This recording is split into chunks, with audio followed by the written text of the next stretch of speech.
Both of them?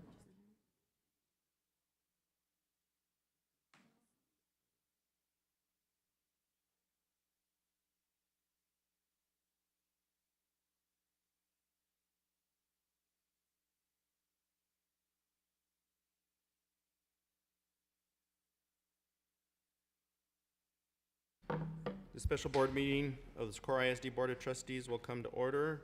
The date is 9/26, the time is 5:23, and we've confirmed a quorum. Please join me in saying the Pledge of Allegiance.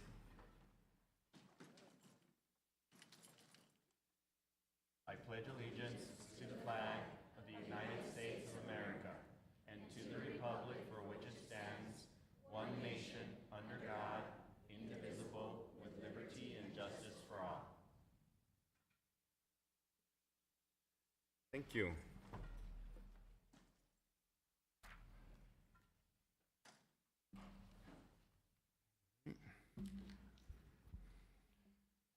Moving on to public comment. This is a special board meeting, so public comment is limited to agenda items only. Each person who signed up was provided a copy of the open forum basic rules and advised when they signed up that policy BED applies to the process. Please respect the process during your presentation. Presentations will be limited to 3 minutes. We will proceed to open forum. Our first speaker is Dr. Carmen Olivas-Graham. Good evening, President Nájera, esteemed board members, and Superintendent Dr. Carmen, who's not here. The reason for my... Yes, sir. Dr. Graham, did you want to speak to item number 4, the special education, or to the new business? I'm sorry. You wrote down 4. On the agenda? It's on the finance. So under new business? Yes, sir, that's where I see it here. For the TCG and First Financial Group? Yes, sir. Okay. Is it okay if we wait until we get to that item? I'm sorry. Sure, Okay. no problem, My apologies, Dr. Graham. no problem. Okay. So our first speaker for the special education workshop component, item number 4, is Ms. Janet Escontrillas, please.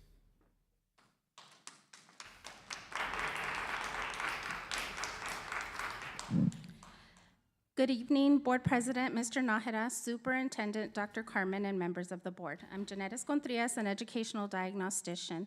Thank you for taking the extra time to consider all the variables that will be presented today. Variables that ensure us to serve our students, their families, our campuses, and various stakeholders. The letter I have provided you reiterates the situation we walked into this school year. I feel that you all have heard many iterations of what is outlined in that letter, so I won't read it to you. Over the past 9 weeks, we have met several times and have been asked to come up with solutions to rectify the obstacles that we faced and continue to face these first 9 weeks. I want to stress that we have been asked to come up with solutions to a problem we did not create. The SISD educational diagnosticians walked into the 23-24 school year ready to work, ready to serve our students, their families, and our campuses at 110%. At week 9 of this first 9 weeks, we find ourselves continuously running into the brick walls of a maze with obstacles at every corner and no clear path. We are doing the work of 2 people, and in some cases, 3 people. We, the diagnosticians, were hired as certified evaluation personnel with a distinct skill set. Yet 70% of our work week is spent completing clerical duties, which in and of itself are very important to our entire department. Our main ask was that the clerks be reassigned to the campuses. Our wish would be that it be indefinite. More manageable caseloads need to be a goal, as the clerks are not being reassigned at this point. The surrounding districts have manageable caseloads. Right now, we average 138 students. We are given 2 reasons for this. First, SISD wants to clone the systems used by the surrounding districts. However, the necessary steps to get there were not taken. Our district jumped from point A to point Z with no regard of all the tasks in between. The surrounding districts have systems in place to complete Outlook invites, ARDS consents, prior written notices, schedules, distribution of invites, and keeping track of all of these documents. The second reason given was that the clerk should not be handling the confidential documents and obtaining informed consents, duties that many of them are still completing at the Ed Center. At this point in the year, the diagnosticians are overwhelmed, overworked, exhausted, and on the brink of breaking. We cannot sustain this level of being overworked. We are asking for help, and when we ask for help, we're told to hold on until we are fully staffed. There has to be a better system in place. The lower caseload to complete comparable numbers as our neighboring districts. Start training the same staff the other districts use as supports, or reassign the clerks are options that would work immediately. Thank you for your time and your consideration. Thank you, Mrs. Contreras.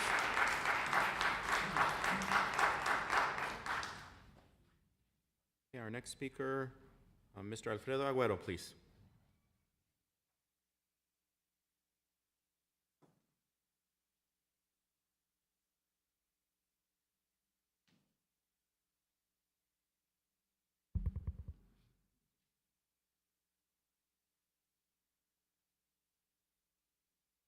Buenas tardes nuevamente. Antes de que empiecen mi tiempo, quiero decir que pedí intérprete para hacerlo al inglés, de español a inglés, y no sé si me lo puedan proporcionar.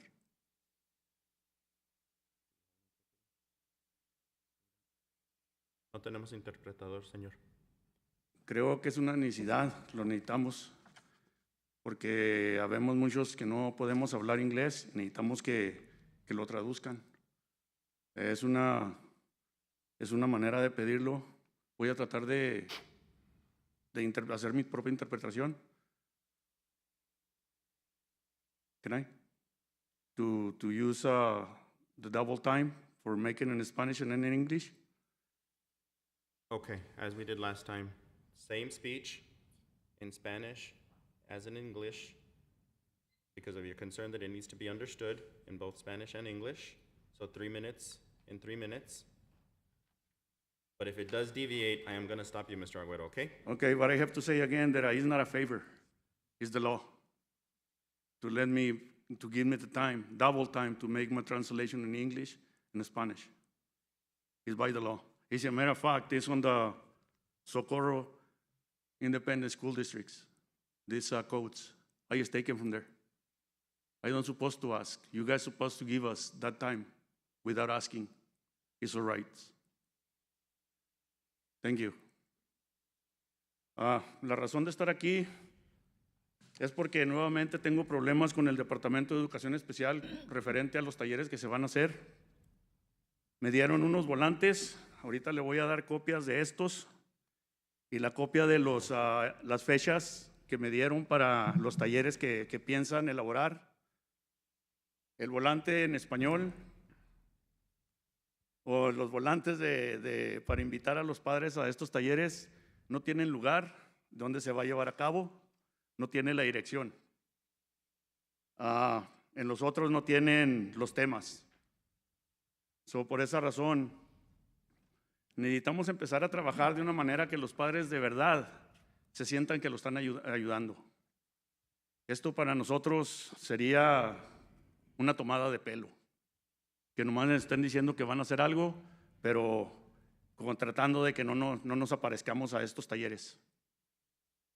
No sé cómo se quiera tomar esto, pero no es nada en contra de nadie, es nomás que quisiera que el departamento, el distrito escolar trabajara con los padres, con nosotros. Lo que estoy pidiendo hoy aquí, la traducción, es una cosa muy, muy extraña, porque yo no tengo hijos en el distrito y ahí me cobran taxes y se vienen aquí al distrito. Mucho de ese dinero viene aquí para que no me den siquiera un servicio. Entonces yo pienso que tenemos que empezar a ver todas esas situaciones que no son nada agradables, que venga uno aquí a decir esto, porque tal vez puedo ser la persona incómoda, pero si lo tengo que seguir haciendo, voy a seguir aquí, voy a seguir tratando de que el sistema de cómo se llevan las cosas cambien para beneficio de los padres, para que ellos puedan ayudar a sus hijos. No es otra cosa lo que estoy haciendo, no más que eso. Si hay alguna manera de trabajar en esto, Le mandé un email al señor Barrera, nunca me lo contestó. Y creo que mínimo que me dijera que no me puede atender o algo. Al señor Nate Carmen también le dije que si me podía dar una fecha, también no he recibido ninguna noticia. Espero que se tomen mis sugerencias en cuenta. Voy a cambiar al inglés. Good afternoon. The reason for me to be here is because I like to talk about the special education department. I received a couple of flyers, one with the 1, 2, 3, 4, 5, the 8 events is gonna be for the special education department to parents meetings. It doesn't have no topics on it. I received last week this special education department flyer with no address and no information or no contact information to somebody to call to give us the information where it's gonna be. So what I'm saying with this is that we as parents, we need help from the school districts. And the only thing we're asking is at least to keep us informed about what happened on the district for us to participate. Because this is very important for us. To learn our rights and responsibilities is one of the main things as a parent with a special ed kids to learn. Because we don't have to ask anybody and what's this and what's that. We should know what we're talking about when we go to the IEP meetings. And for that reason, I think those workshops I'll be asking for are very necessary. It's a necessity. And this ain't gonna be a privilege. We need them. And what we're asking is just, to be served as a community from the school district. Because every year we pay taxes, and it's not cheap. And that money, a lot of that money comes to the district. I've been asking for translation, I didn't get any. I'm lucky to speak, to understand English. But it's a lot of parents in home, because like I said the other meeting, you got the 92% are Hispanic people on the school district. From those 92, if it's just the third, we're talking about over 6,000 special ed students. So we can think it's a lot of people who wants to participate, and without information and without help to get a translation in this kind of events, there's no way they're gonna show up. So please, I'm gonna ask again for a space to give those workshop. Mr. Nájera just told me to fill up some forms to ask for that space. I hope after I fill them up, I hope I can get that space to get parents to start working on workshops for rights and responsibilities on special education. We don't have to be asking for favors because those reports are legal documents. Thank you. Thank you, Mr. Agüero.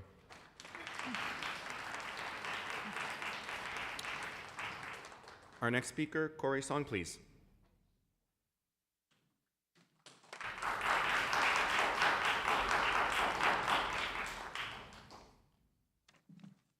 Hello again.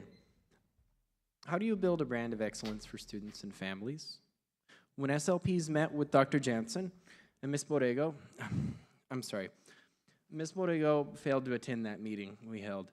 What I mean is when we met with Dr. Jansen and Ms. Borrego's recorder, I asked the classic interview question, where do you see the SPED department in 5 years? The response was, it was awkward. It was silent. As a director, this is a fundamental question when guiding decision-making. It should be a no-brainer. When I asked, then, what do you see as key factors in recruiting SLPs and retention? How would you implement a plan to stay competitive with other districts? Again, no response. If I was asked that question at an interview, I can answer that question in a heartbeat. Clerks, so that our evaluators and providers can focus on students and not paperwork. Caseload caps, because individualized education can't happen if SPED becomes an assembly line. And last, compensation. Commiserate with pay from the top districts in the area because good professionals know what they're worth.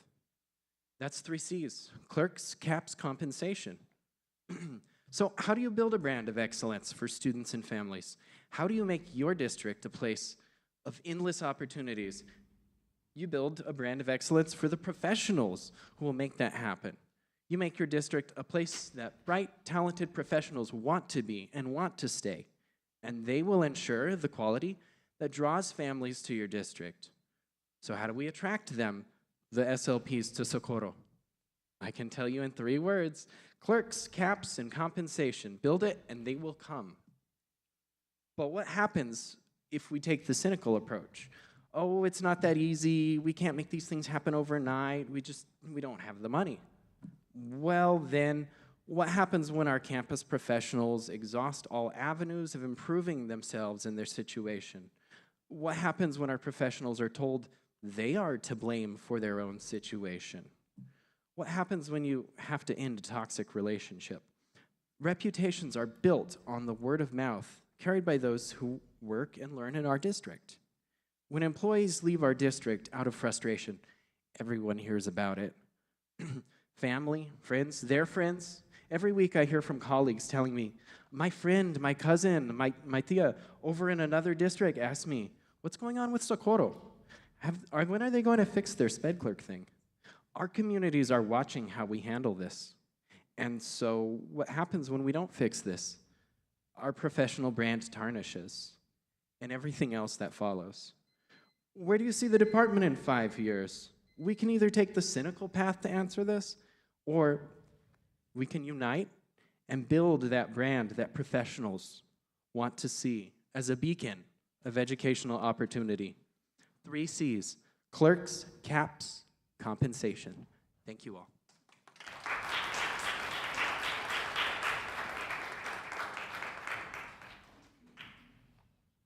Our next speaker is Julian Murillo.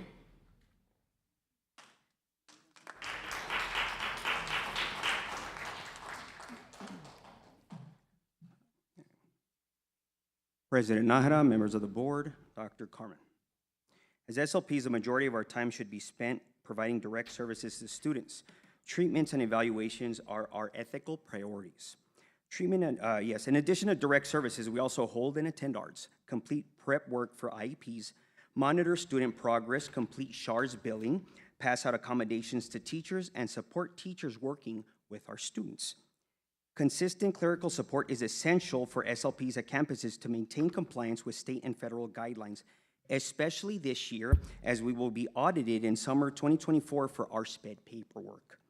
SPED clerks facilitated ARDS and compliance by providing SLPs with student personalized forms from eSPED, scheduling ARDS while taking into consideration teacher and campus schedules, sending out Outlook calendar invites, calling parents to inform of ARDs, passing out and collecting paperwork from both teachers and parents, which requires frequent follow-up, and uploading all paperwork to eSPED in a timely manner for all related staff to access. All those duties previously required a full-time job to accomplish, and now we are taking SLPs to fulfill a full-time job on top of all our other responsibilities. It has not been manageable. We have asked for solutions to our lack of support. We wrote letters to the board and were told to go through the proper channels. We were tasked with brainstorming solutions and were supposed to be presented with solutions by August 17th. The solutions presented at the meeting on August 21st did not apply to SLPs, delegating some of the clerical duties to special education teachers. When a student's service is speech therapy, all responsibilities fall on the SLP. Multiple meetings were held with no concrete, meaningful solutions. We had no other choice than to come to the board for help, as deadlines for solutions were missed and meetings were overlooked when we had tried to go through the chain of command. Following the last board meeting, we received an email from Dr. Jansen asking what other trainings we may need. Additional trainings are not solutions to our problems. With all the additional duties we have been assigned, any other additional trainings would take time away from our already overworked schedules. We do not have the time to complete clerical tasks without negatively impacting student outcomes. The current situation is resulting in SHAR's billing not being completed, larger therapy groups to make up for time for more clerical duties, less therapy planning time, and in the long run, we will see our students remain in speech therapy for longer periods due to a decline in the quality of services. Our caseloads continue to grow, and we are already beginning to see the impact of the removal of SPED clerks. SLPs cannot meet our responsibilities to our students, as well as maintaining compliance with state and federal guidelines and keeping a healthy balance between work and our lives at home with our families. The solution is to bring back the full-time job of SPED clerks. Thank you.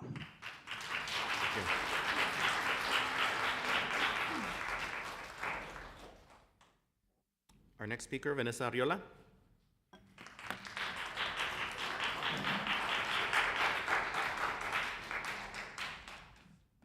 Good evening, Dr. Carmen, President Nájera, and members of the board. My name is Vanessa Arriola. I am a speech-language pathologist for the district, and I'm here to share some data to the best of our knowledge regarding our current staff numbers. We are functioning right now with 35 SLPs and 17 assistants. We do have 8 SLP positions that are open at this time, 1 that is hopefully processing through HR. We are also requiring the support of contract employees, which includes 6 contracted SLPs and 5 contracted assistants that are maintaining caseloads at campuses. We have been able to fill assistant positions, but we continue to have difficulty recruiting for the multiple SLP positions that remain open. Last school year, we did lose a total of 9 SLPs, which is more than 20% of our entire department. Only 1 of those was due to retirement.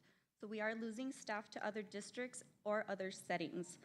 We did have to add 6 additional assistant positions to offset this SLP shortage, and we've already lost 1 SLP since the start of the current school year. Attrition has been a concern that continues to grow from year to year. Our projections, when we are fully staffed, we anticipate being at 44 SLPs while maintaining our 17 assistants. And based on our special education documentation system, eSPED, we do currently serve 3,472 students receiving speech services. This does average to a dry caseload of about 81 students per SLP. Please do keep in mind that those workloads are distributed based on a variety of factors. However, it is beyond what caseload recommendations are according to our SISD policy and TASB recommendations. Our policy recommends a ratio of 1 SLP to 45 students, and TASB also recommends 1 SLP to 45 to 50 students. Just to give some perspective, if we did want to have average caseloads closer to the recommended ratios, say 50 to 60 students per SLP, we'd also have to decide what an appropriate caseload for supervisors are. Let's say 1.5, so an average caseload of 80 to 90. We would need to be staffed today with at least 50 SLPs, while also preparing for growth because we would already be functioning at our maximum. It is important to have some staffing formula or guideline to follow in order to maintain appropriate caseloads. This impacts our department functioning, our staff retention, as well as our recruitments.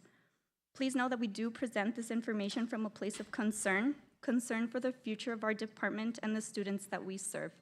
Thank you.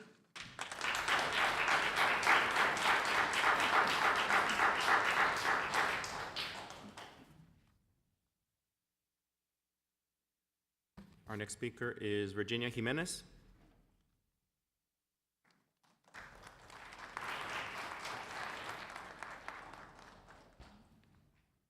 Good evening, Dr. Carmen, President Nájera, members of the board.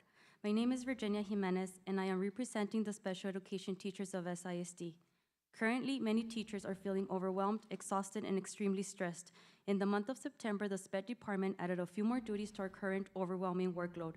These include contacting parents to inform them that we are sending the art notification and draft of the IEP for the upcoming art, documenting the parent contact on eSPED or Eduphoria and notifying the diagnostician or speech therapist if the parent requests to reschedule the art meeting, learning a new curriculum in our own time without proper training. This is a brief description of our current duties and the timeframes we spend working on them. Creating individual education plans, 4 to 5 hours per student. Lesson plans, with accommodations 2 to 3 hours a week. SHAR spelling, 1 to 2 hours a week. Updating goals and objectives, 3 to 4 days per 9 weeks. documentation of any behavior or area of struggle, 30 minutes to an hour per day, plus tutoring, testing, functional behavioral assessments, behavior intervention plans for those students who require it, and the list goes on. Adding another duty to the already overwhelming list that takes 5+ hours a week to complete has brought more stress and has made us fall behind due to the lack of time we need to complete this task. The amount of time that we dedicate to planning has also shortened since that time is now being used to work on the new duties. Our main concern as teachers of such a vulnerable population is that the shortage of time and lack of proper planning transfers into our classrooms, impacting our students. All these changes are also impacting our personal lives since they affect the amount of time we dedicate to our families.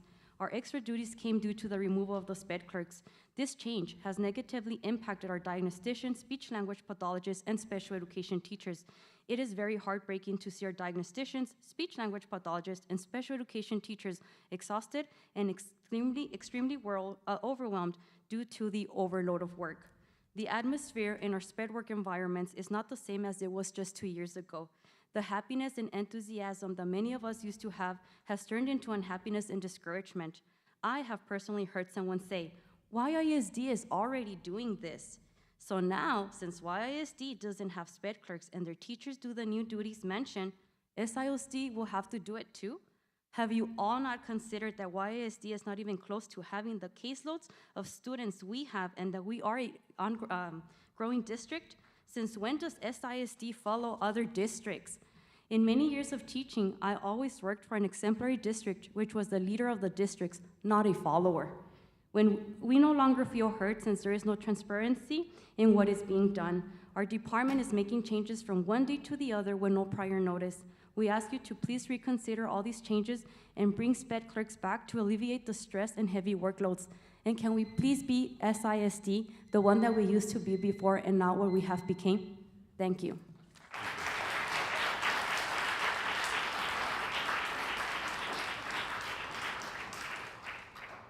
Our next speaker is Claudia Ware, please.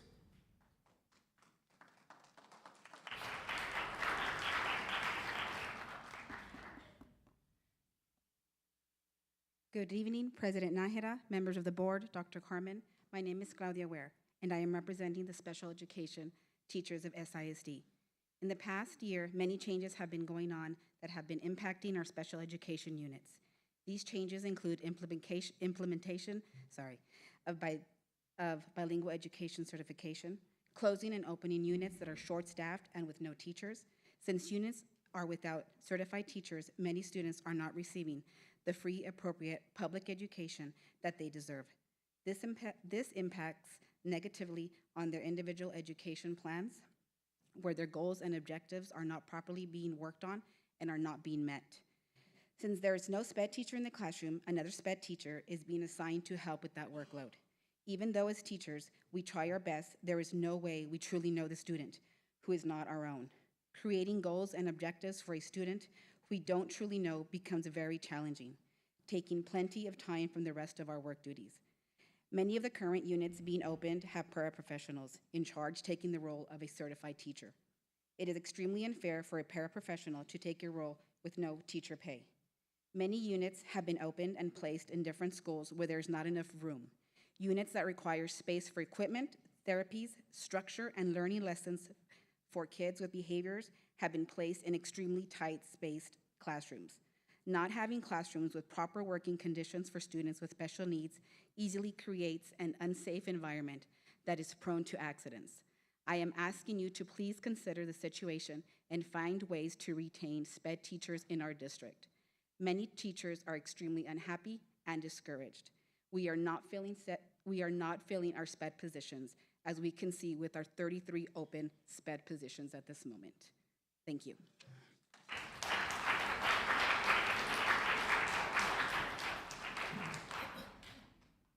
Dr. Graham, when we get to the item, then I'll call you up, okay? All right. Moving on then, that was our last speaker for that agenda item. We'll continue with the workshop, special education, item 4A, academics.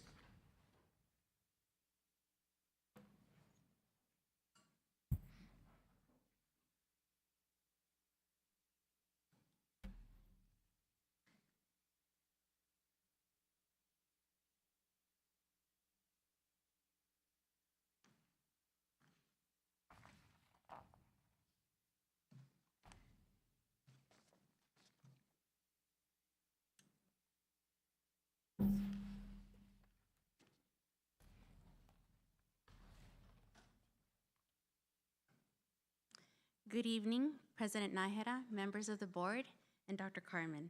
My name is Analia Jansen. I am the Director of Special Education, and I am accompanied by our two Assistant Directors, Melissa Olivares and Jorge Sáenz. At the board's request, we have a presentation for you today about special education. Our board members were asked to provide us items to be addressed at this meeting today, and we were glad to receive an email that gave us some guidance on what topics you would want us to talk about. We genuinely appreciate the opportunity to share with you the information about our department, the services that we provide, as well as the restructuring of our department in response to the increased enrollment in students in special education, as well as the needs of our district. This presentation will begin with a presentation from yours truly, the Directors of Special Education, followed by our HR department and our finance department. In the end, we'll answer questions if you have any. In the past 3 years, our department has faced dramatic increases in enrollment. Prior to the pandemic, our enrollment typically increased about 1% every year at snapshot time in October. As we monitored our enrollment the past 3 years, we had that increase, last year being our highest at over 8% enrollment from one year to the next. This year, as we monitor our enrollment and we're approaching our snapshot date in October, we're almost closing into 4% already. We know that our enrollment fluctuates throughout the year. At the beginning of the year, it lowers due to some summer of graduations and transfers of students. At the end of the year, it increases due to initial evaluations or transfer students that come to us. Nonetheless, we always look at the end of the year numbers when we're looking at staffing needs for the next year. We do this because we know that the numbers fluctuate and the highest number is always going to be at the end of the year, and we want to give ourselves the opportunity for growth. As administrators of special education, Mr. Sáenz and Ms. Olivares and I belong to the Texas Council of Administrators of Special Education. We attend meetings with experts and legal advisors that talk to us about topics in special education and new laws that come into effect. One of our most recent meetings, one of our presenters talked to us about the fact that prior written notices and informed consents were the areas where a lot of districts were finding trouble that were not meeting all the required elements when they were going through their cyclical review.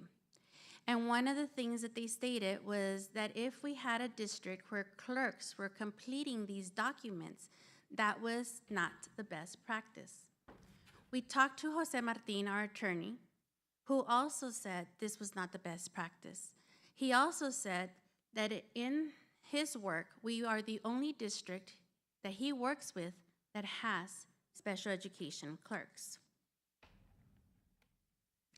Knowing that our enrollment has been increasing, knowing that the needs of our students are changing, we too have been concerned with this increase, and we too have advocated for the increase of employees in our staffing. We know that we have some crucial areas that directly impact and serve our students, such as our evaluation staff, that not only are they working with their current caseload, but they also work the initial evaluations, which are not always mentioned when you're looking at caseloads. So it is important that we put our money and our efforts in staffing in those areas that are going to impact and directly service our students. So we proposed a plan to increase our department by 29 positions. Initially, we asked for 27, but we fast increased to 29. However, while we were asking for that, we also knew that our district was not doing this without looking at money. In order to staff these positions, we would be looking at investing over $1.8 million in salaries for these positions based on the average salary of these different positions. In doing so, we needed to figure out a way that we were going to support the needs, like I said, of our students and our district. As Dr. Jansen mentioned, TEA is conducting cyclical audits of special education programs throughout the state. Our year will be next year in 2024. Our cyclical review will be held in October 2024. In preparation of that, we did ask Region 19 to come into our district to provide some training, and some auditing so that we can see the areas of need that we have in order to prepare for the cyclical audit. That training was conducted on July 25th, where diagnosticians and speech-language pathologists attended. They each randomly selected one of their own files and audited following the same rubric that TEA will be using when they conduct their cyclical audit. Within the findings, we noted that the highest number of findings was when it was regarding the prior written notice. The prior written notices did not have all the required elements.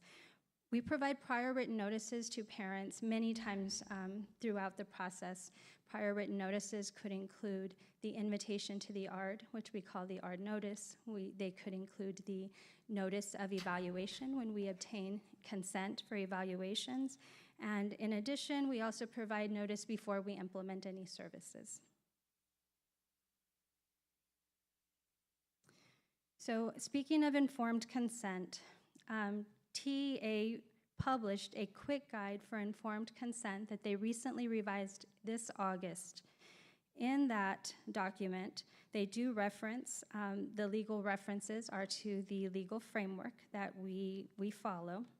This guide describes that professional staff with the knowledge and understanding to answer questions pertaining to special education processes, procedures, and evaluations are the ones that should be obtaining this informed consent from parents. The consent should be obtained face-to-face, and we should not simply be sending documents home for parents to sign. Further, this legal quick guide from TEA also informs us that the scope of the evaluation or services should be fully explained to the parent, and it should be the parent or the person who's providing consent should be fully informed and know fully what they're signing when they sign those forms. It further describes that it is the legal and ethical responsibility of our professional staff, and in our case, it's the diagnosticians and speech therapists, to fully inform the parents and advise them of what they'll be signing. In some cases, informed consent is also or has been obtained by myself or even Mr. Sines. Understanding our staffing needs and knowing that there was a change in our department and sharing similar concerns and the increasing caseloads, we tried to figure a way that we could realign our department in a manner that we could put more and obtain more positions that were going to directly impact students, directly provide services for our students, and that would be able to support the needs of our district. However, we also had to keep in mind that we had 33 employees that other districts did not have, and that the legal experts were telling us should not be handling certain tasks. They were able to do the clerical work if it was simply clerical work, but they were not to fulfill prior written notices or informed consents. So therefore, we looked at ways that we could reabsorb some of these positions within our own department so that we could centralize the work that they do and do it district-wide opposed to a campus level, as well as provide some support in one of our areas of biggest need, which was our autism spectrum disorder specialists. That team has seen a great increase in their caseload, and very little help had come their way, and they kept asking and asking for us to provide instructional aides that would support their efforts and support the work that they do and be able to support and provide services to more students in that manner. And to do that, we ask that 8 of our special education clerks be assigned to those ASD instructional aid positions, and that additional clerks be put on our department level to be able to support different staff members in the district, including school psychologists, our child find diagnosticians, and speech and language pathologists, and other related services as they need it. However, that left us with 20 that we needed to reassign to different positions throughout the district. We work collaboratively with our Human Resources Department as well as our leadership to ensure that not a single one of those employees did not get a position. They all were given a position within our district.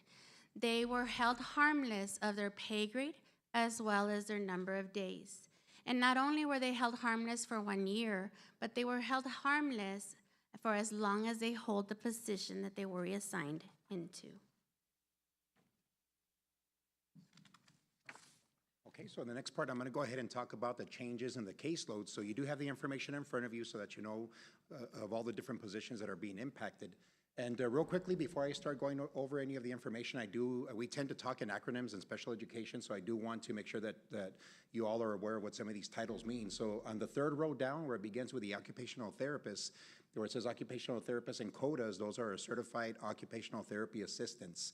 And then a little bit further down, it says DHH teachers. Those are our deaf, hard of hearing teachers. They were formerly known as teachers for the auditorily impaired. Okay, so that is a title that did change. And then the VAC teacher is our vocational adjustment class or class teacher. This is a teacher that works with our 18+ students, our students that continue to receive services after they turn 18. And then, of course, Dr. Jansen already mentioned the ASD specialist, which is our autism spectrum disorder specialist. So when you look at all the different positions that are listed, you've got the row, or the column, I should say, that talks about the positions that we had back this past school year in 22-23.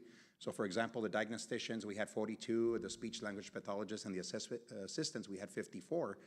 And then the following year, okay, the next column over in 23-24, this is where you see the growth positions, okay? So for the diagnosticians, it did go up by 6 to 48, and then the speech language pathologists and the assistants went up to a total of 61, okay? And so it gives you, in the next column, the amount of positions that had been added, and it also gives you information on how that will impact upon the caseloads. So when you look at the total number at the bottom, you do see that last year we had a total of 141 positions. That grew by 29 this year, up to 170 positions for a total growth of 20%. And it's critically important to know that this does positively impact upon students, okay? Because all these positions are meant to work directly with students and, of course, impact them in positive ways. Because the more we're able to fill these positions, and these, of course, are the full-time equivalents, the more that'll reduce the caseload for our respective staff members. And then to continue on with the additional positions, we also have 4 ESSER employees that have been notified in writing by our HR department that their positions are going to become permanent after the ESSER funding ends, okay? And so you have the 4 positions that are listed there. We have the 2 ASD specialists, we have 1 diagnostician, and 1 instructional specialist. And it's critical to know that based on our growth, our needs, Dr. Carmen was very instrumental in making sure that these did become permanent positions. In your handouts, we provided for you a copy of TEA's overview of special education for parents. This is a new document that TEA has provided for our diagnosticians and speech and language pathologists to provide our parents when they get an informed consent. It is a very important document, and because it educates and it communicates to parents information about our program. It's an overview of the program as well as the process that we follow when we are doing an evaluation. And this becomes very critical because in our department, we follow timelines and deadlines that are important for compliance for state and federal laws. And so in order to do this, we like for our parents to be well informed and know the process as well. So this document we provided for you so that you can have an overview of that information.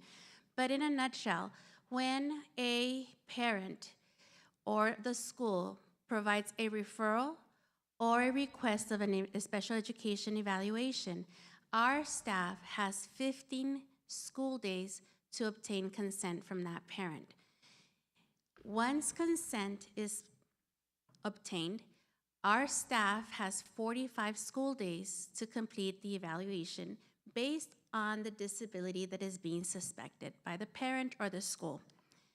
Once the report is completed, in other words, our evaluation is completed, whether it's on the 45th day or earlier, then we have 30 calendar days to come together as an art committee and develop a student's individual educational plan that'll meet their specific needs should the student qualify for special education. If the student does not qualify for special education, this meeting is used to share with parents the data that was obtained through the evaluation and share the findings, and as well provide suggestions that will support the students in their academic growth. When this realignment of our department happened, we knew that it was going to take all of Team SISD to pitch in and do some of the work. And we re-emphasized to our administrators their campus leadership needs and the importance of their continued support of our parents and our staff members. We ask that they remember when parents request these evaluations to take the time to listen and to continue to work with the parents and educate them of our RTI process as well as the special education process that we follow in our district. Once the parents were well and educated about the whole process, if the parent requested that evaluation, we asked that they also assist them in filling out the parent request form that parents have to fill out. Sometimes those are difficult, especially when our parents don't know all the different types of assessments or disabilities that they may be suspecting. And so we ask that our administrators, our school principals, and our assistant principals take time to sit and work with our parents to do this. Once they do that, we ask that they notify our diagnostician as well as our speech therapist that a consent is needed to be obtained. But we also, more importantly, ask that they kind of start some of that process of gathering and starting a process of RTI and gathering those documents that our diagnosticians and our speech and language pathologists are going to need. One of them being our parent questionnaire. Our parent questionnaire is very lengthy. Any parent who's ever had to fill it out sometimes even thinks it's a little nosy, asking a lot of questions, even down to pregnancy. Do you remember what happened? What kind of delays did you see as a parent? Some information that parents will have to recall or even go home and look up. And so we ask that our administrators start by handing out those questionnaires so that parents can either start filling them out and hopefully finish them there. If they don't have time to do so, at least we can start the conversation letting them know that this is something that can be returned to our diagnostician or speech therapist when they come to obtain consent. This will give our parents time to fill out the document, but as well it'll help our diagnosticians and our speech and language pathologists in obtaining this document. This is one of the documents that oftentimes we struggle to get from our parents just because it is a lengthy document. Additionally, when our students and when our parents are sitting in front of us and they're saying that our students need support, it's important that we do start the RTI process for this student because, as you heard, the timelines are long. And in times, our parents and our students are waiting for that evaluation to happen. And while they're waiting, our response should be to provide interventions through response and intervention and make sure the students are being supported while we wait for the evaluation to be completed.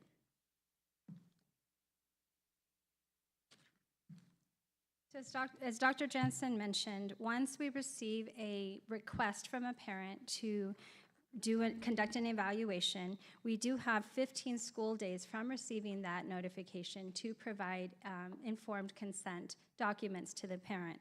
That will involve our diagnosticians and speech therapists to schedule a meeting with a parent so that they can be provided with those documents. at that meeting. They're to request that informed consent from the parents, providing any explanation that they might need, answering their questions as required and as referenced by the quick guide, aligned with our legal recommendations and the T-case information. When it comes to the ARD scheduling, our diagnosticians and speech therapists develop the ARD schedule, the annual ARD schedule for the year, provide that to the teachers. Some of them do it twice a year, in the beginning of the year and after the first semester. They are to also email Outlook invitations as necessary to the people who will be attending the ARD meetings.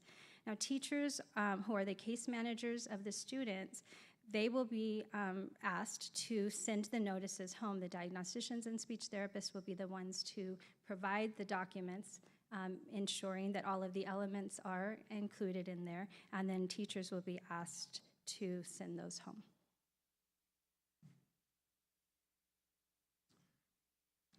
And as far as the process for the special education teachers, the first part has to do with the ARD notification.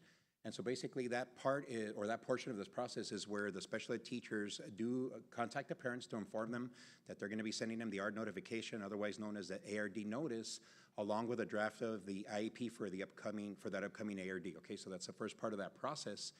And second to that is the parent documentation form, or the parent contact documentation form.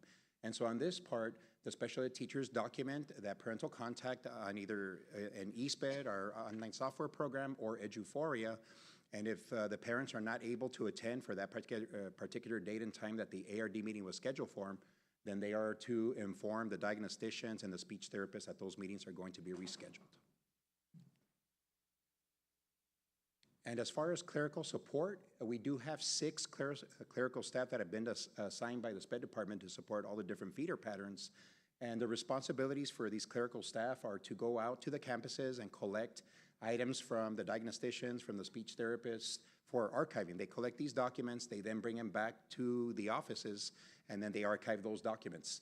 And then part of that also, another portion of their responsibilities is making sure that they do deliver the documents for our school psychologists, and also to be available as support for the rest of the SPED personnel, okay? So for example, if we have a consent, some form of documentation that's needed for an occupational therapist or a physical therapist or a SPED counselor, then those documents are also part of the archiving process to make sure that they're supporting those staff members as well.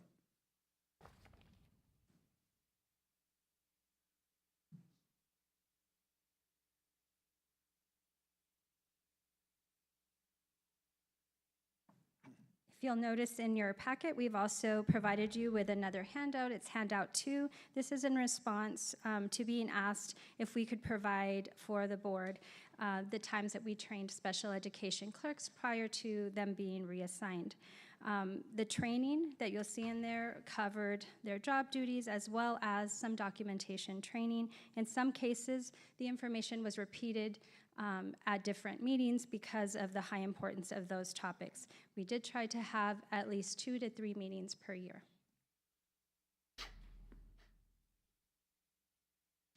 Handout number 3 that you have also in your packet is a list of meetings that have been held with the employees that have been impacted with this change. We have had various meetings with our diagnosticians and our speech therapists, first to inform them of the change, but also to collaborate and work with them to find viable solutions that are going to be effective in supporting the needs that they have. We didn't simply want to dictate information to them and tell them how to do things. We wanted them to help us resolve and know what ways we could really support their needs and assist them as they went through these changes. We also were able to meet with different groups, our leadership, including Dr. Carmen, Ms. Borrego, the associate superintendents, ourselves. We have met with different organizations, and we have discussed the challenges that they're facing, their feedback. We've taken some of their requests, and we have used that information in order to respond to their needs and to make some of the different changes that we have made as we transition. For instance, we do continue to contract SLPs and SLPAs and school psychologists in the areas where we have vacancies. As you heard earlier, we do have a shortage in some of these positions, and some of these positions are hard to fill. And many districts across the state and in the nation right now are having to depend on contract employees to be able to support the needs of our students through evaluations, therapies, or interventions that we provide for our students. As a district, we continue to do this. We also continue to work with our Human Resource Department and our leadership to recruit highly qualified applicants for this position. We also have been very, very aggressive in our hiring process and trying to expedite for these positions that we know will help lower the caseloads of our diagnosticians, speech therapists, and all the other positions that we are adding to our district. In the past, our speech therapists and related service providers were having to attend every single art for their student. And at one point, it was requested for us if we would consider them not having to attend or attend virtually, which is something that we did consider once consulting with Jose Martin, and he let us know that it was appropriate for our speech therapists and related services that if they were not reporting on an evaluation or making major changes to a student IEP, that they could confer with a parent ahead of time and be excused from being at the ARD in person. This is something that we made changes to ahead of some of these changes. But we also looked at how we were using our time to meet with our staff. Last year or years prior, every time that we met with our diagnosticians and our speech and language pathologists, we would bring them in for meetings that were full day because there was always a lot of information to cover as well as a lot of questions. But we did realize that sometimes that was a lot of time to pull them off the campus. And when they requested that we change our full day trainings to half day, we have complied with that and we have changed to half day trainings. Additionally, when appropriate, we were asked if we would continue doing virtual meetings.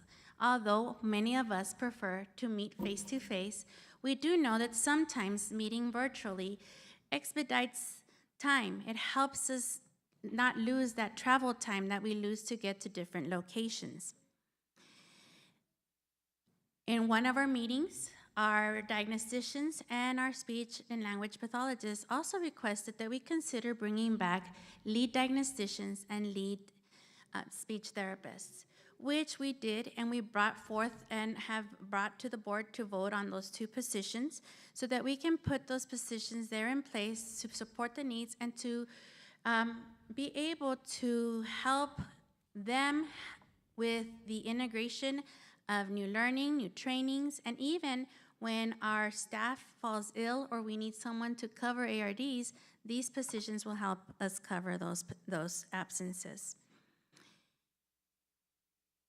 In our meeting, it was very specifically asked that our diagnosticians and our speech and language pathologists needed specific training meant to train them on how to do this paperwork that was new to them. So we did provide that training. We provided it twice. We provided it once when our assistant director went over in ESPED and showed them everywhere where all the documents would be in place. A second time when we had one of our former SPED clerks present to them and give them a checklist of the items they would need to use when completing this paperwork. And even in our last meeting, we were asked again that the training was not sufficient. Therefore, we sent out a survey to our diagnosticians and our speech and language pathologists asking, please be specific. What is the training that you need? Since it keeps coming back that it isn't exactly what you need. And that was the purpose of the survey that was sent out last week.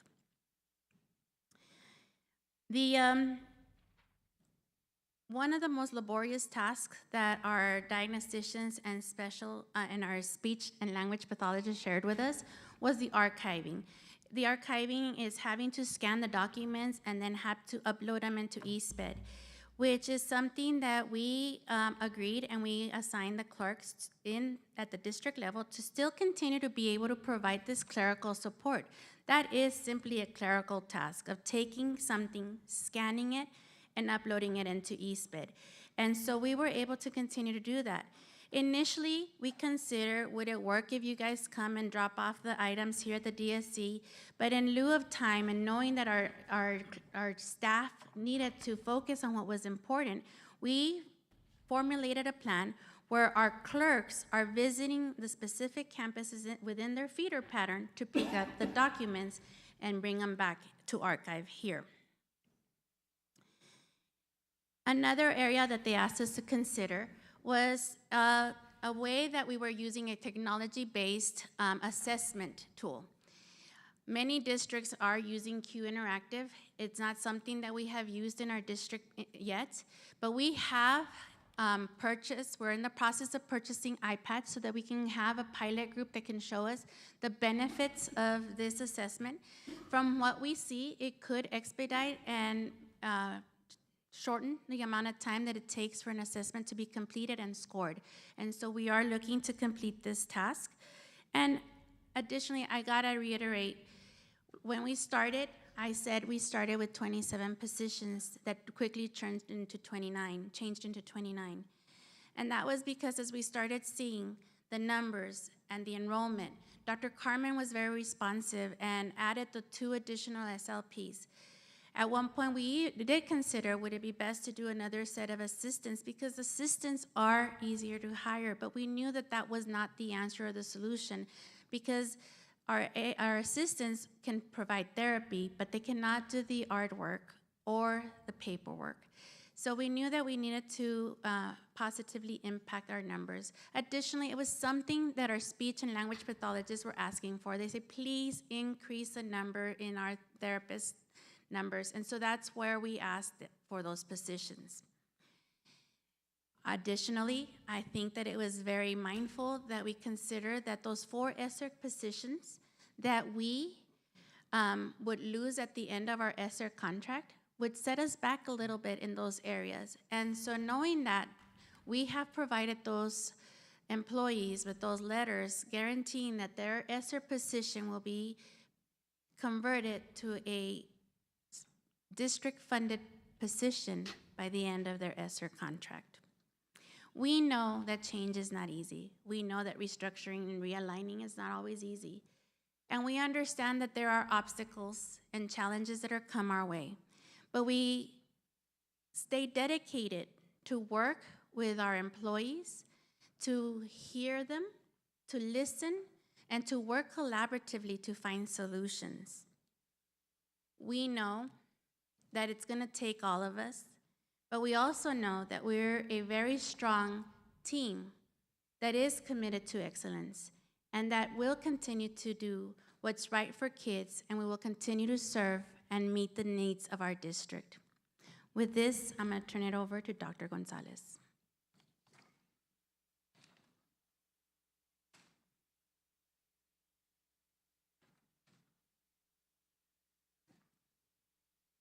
Good evening, Board President, Mr. Nájera, Board of Trustees, Superintendent, Dr. Carmen. We're gonna continue with the workshop, what it refers to Human Resources Department, and specifically what has been the efforts and the support from Human Resources Department to the Special Ed Department.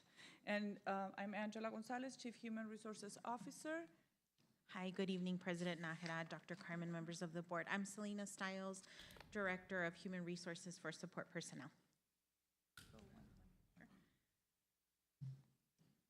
Okay, so these 3 bullets are specifically to direct support for Special Ed Department. So we are daily tracking and providing updates on Special Ed Department recommendations to Dr. Carmen.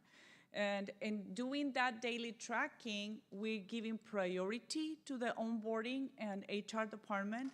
We handle like more or less 100 like onboarding for the whole district, like bus drivers and teachers and professionals. But when we get a recommendation for the Special Ed Department, we expedite the process. So we have one of our HR specialists monitoring daily specifically that the vacancies for the Special Ed Department, So as soon as we get the recommendation, we give the priority and we expedite the onboarding. Normally, in a normal situation, we can take between 3 and 10 days to do the onboarding. It depends a lot on the potential employee that turned in the transcripts, that had the fingerprint clear. So when that happened with the special ed department, we're on top of that, right? Every day we call it. So that's one of the things that we're doing, daily tracking, giving priority, and expediting the recommendation. I'm going to kind of piggyback off of that. I know that during opening comments, somebody mentioned current vacancy that's in the process of being filled. That person has already been released from their district, and their official start date will be October 12th. And that's more so because of their calendar, so just for information. In addition to the priority that is given to the special education department, we will be starting a TASB staffing study, and it's the first we've done since I've been here in the district. And so we will have specific conversations about the special ed department and the diagnosticians and speech language pathologists. So that is very specific. And I want to add that next, tomorrow, when we have our first meeting with TASB, we formally, with a superintendent request, we formally contact TASB to do that staffing study. And yes, I was talking to the directors, when is the last time that we have it here in Socorro? We never had here in Socorro a staffing study. That will help us to have a very clear picture on the ratio and all the positions, not just for special ed department, but we're gonna focus a lot on the special ed department in starting these conversations so we can have more information on what is the recommendation on ratio for all these positions in terms of serving our students.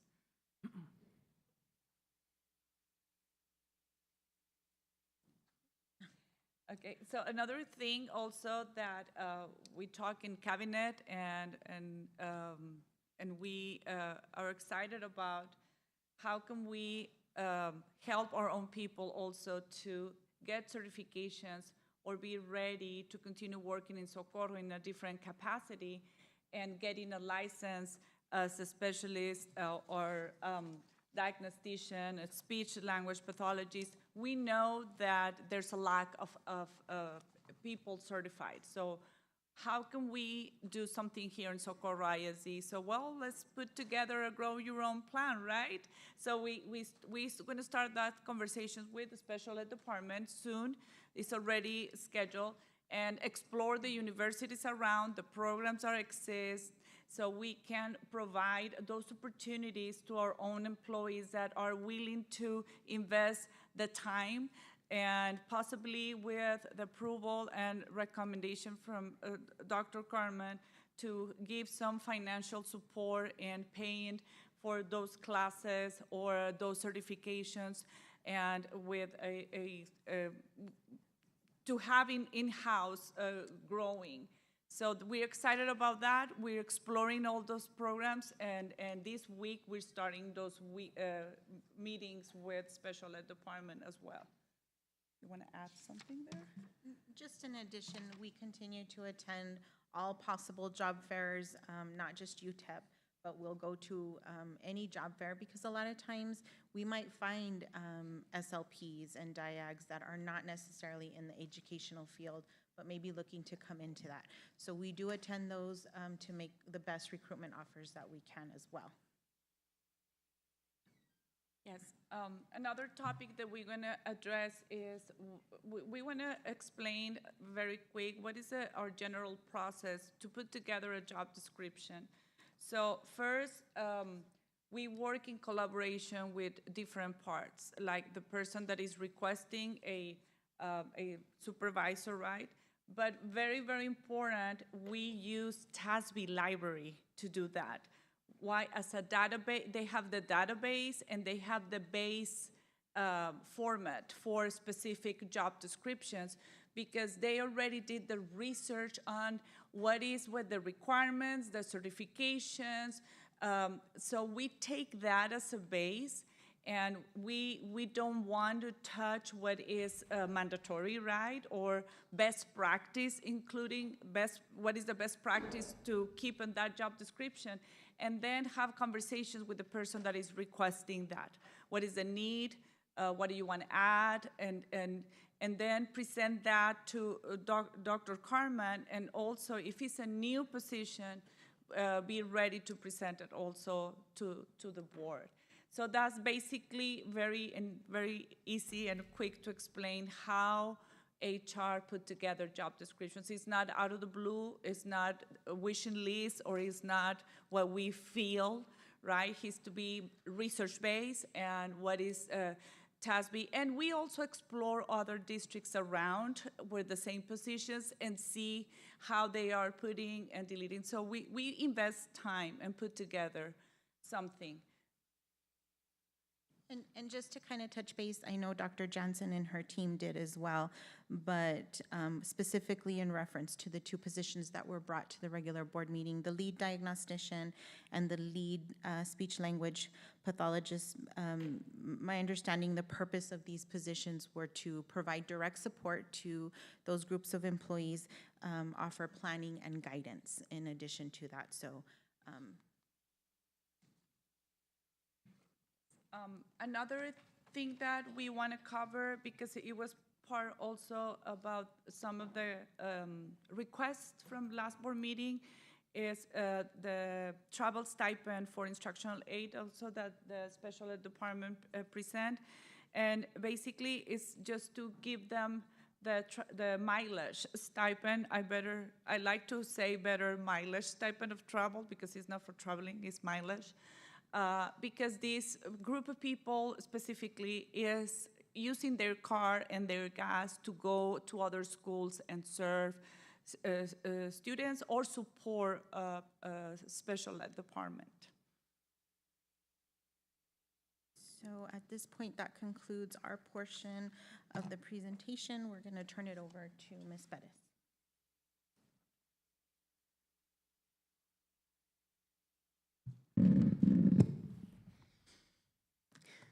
Good evening, President Nájera, members of the board, Dr. Carmen. My name is Vicki Bettis, Chief Financial Officer. So I have the information that I have for you. It doesn't necessarily follow a certain chronological order. These are just tidbits of facts that we do take into consideration. So when we talked about how to restructure the special ed department without it affecting negatively, again, the main focus was direct contact with students. And so we looked at what that looks like overall, and there were a couple of things that we had to take into consideration. The first one being maintenance of effort. So the maintenance of effort, the MOE, it's a number that we get after our audit, and that will tell us how much we have spent out of local funds for the special ed department. Now, every year, we do need to spend at least equal or more than the amount that we spent the previous year. So if we spent just a little bit less, let's say it was a $20 million threshold and we spent $19 million, $1 million does have to go back to TEA. We can't just say, oh, I'm sorry, let's go ahead and spend it. Nope, that goes straight to TEA. If it exceeds the amount, that now becomes the threshold. That becomes our ceiling, and we have to maintain that amount every single year. So because our district is a growing district, you're going to see that it will almost never stay the same, but it does increase every single year. These numbers are in millions. In 14-15, we did spend $30 million just on special ed services. I can tell you that the biggest majority of that is on personnel. There is very little that is able to be allocated for extra. Those are usually covered by the campuses. So we put our resources towards personnel. So when you look at it as far as how that looks when it increased from year to year, we increased 4%, 11%, and so forth.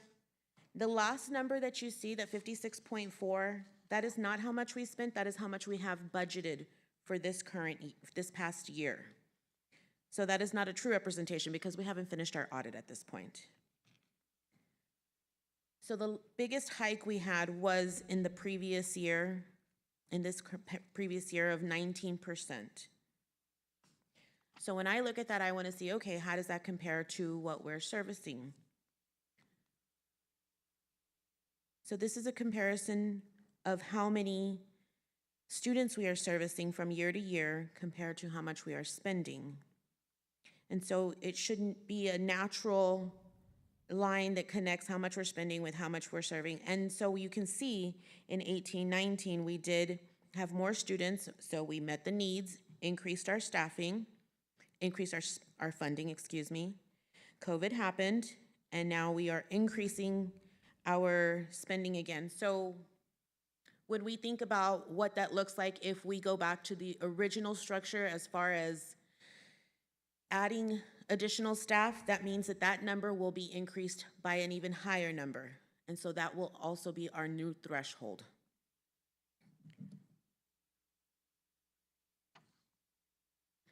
These are our federal funds that we have spent throughout the last 4 years, including what is budgeted this year. We have 6 federal grants. You'll see 224 and 225. One of them is for SPED, one of them is for our younger SPED. Medicaid Administrative Claiming Program, IDEA Formula American Rescue Plan Act, that's an additional amount to the original. And then as well as the IDEA Preschool ARP and Special Education Fiscal Support.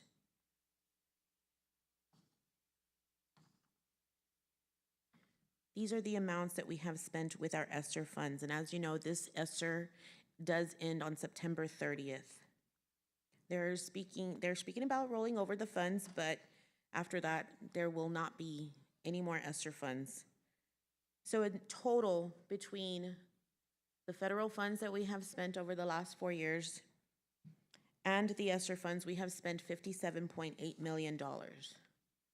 So naturally, you would think, well, why can't we just put some of those expenses towards a federal program? There is a law called supplanting versus supplementing. ESSER did allow us to supplement our spending. Supplanting would be what would we normally have spent that money with? If it's local, then it needs to stay there. If it was originally started at local, it needs to stay there. We can't supplant that. We can't just give it a new funding home. So adding additional financial burden on that would be something that would have to be taken on by the local funds.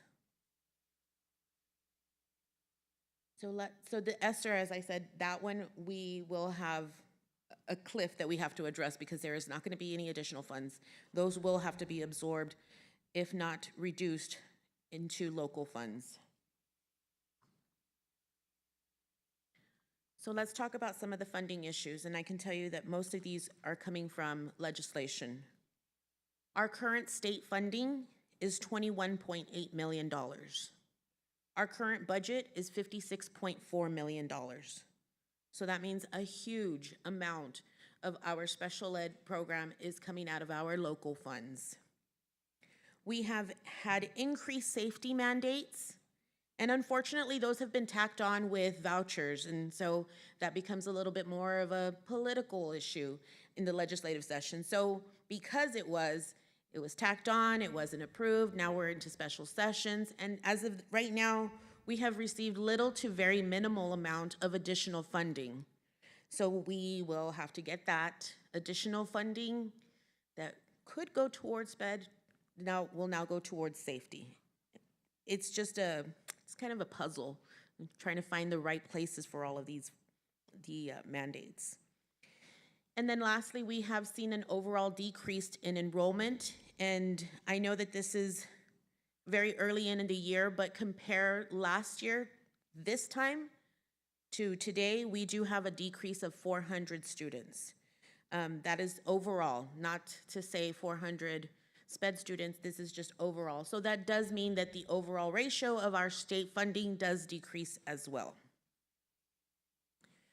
We are trying to find different ways to to find funding, to find ways to get creative so that we're providing as much as possible to our students. But it is a challenge. We have had 2 years of raises higher than recommended, so that means that we've had 2 deficit budgets. We have tried coming up with medical insurance proposals. If we changed our non-employee rate, that might make a big difference. If we went to TRS, that could be a major savings. And lastly, we were looking at bond proposals, which would overall redirect general funds. And by redirect, I mean, like, we know we need some repairs and some safety issues addressed. If we did that with the bond, then that would alleviate the local funds. We could redirect that over to extra other initiatives that the board has. And that does conclude my presentation, and we will open it up for questions at this time. Questions? Who's got it there? Go ahead. Yeah. Thank you for the thorough presentation. I think main question or elephant in the room is why wasn't this done at the beginning? That transition, based on what I've heard, and this is my personal opinion, is that it was a very knee-jerk reaction on the transition of our clerks and what was expected of everybody else and how to move forward. Again, I want to thank you. It's not a you guys know me well. It's not a backhanded thank you. It's just, why now? Why did it take this long? And again, we still have many constituents here that are just a little frustrated because of that. And they're on your side. They just want to make sure that you have our students in the best interest. So why now, and why wasn't the plan done from the beginning? What was missing there? That way we could support you as a board. What did you all need to move it forward from the beginning? I believe that the main purpose is we wanted to ensure that we safeguarded positions for the special ed clerks that would be displaced. And then we also wanted the feedback. We wanted to be able to collaborate and get feedback from our employees that are doing the work. You know, I know that George and Melissa have been diagnosticians themselves, but we also knew that we needed to know what it is that they need. But we also did have plans of how we were going to roll things out, but then other things came our way. Could you go to the slide where it had the number? I remember the number 33 as far as you added 29 positions, but then I believe there was 33 less clerks that were absorbed, and it still showed a less student to employee ratio. So I just need you to talk us through that as far as, even though there's a lower, this is it, average caseload, what did our clerks do? Because I think that's what I'm hearing. Numbers look great, but yet the actual caseloads of those employees that are working, these numbers are not reflective of actually what they're doing and the services they're providing. So let me rephrase. I see your question, so your face. So for example, it said previously the caseload was 127 to 107, but the clerks were here. So by removing the clerks, which is minus 20, technically it's a net of 9. So what else was added to our diagnosticians? Even though it looks like it's a lower caseload, are they doing more that now it seems, even though it's less numbers, it seems more for them? They are taking on some of those tasks of completing the prior written notice and the informed consent. In the past, the informed consent was being filled out by our clerks, or parents were coming just to sign and they were not being provided that time to be provided that informed information that they needed to get from our professionals. So what it allowed us is to be able, and I think what I want to clarify is the realignment allowed us to obtain these additional 29 staff. It's not the 33 versus the 29. So there was 33, and we ended up displacing 20 of our special ed clerks into other positions within the district.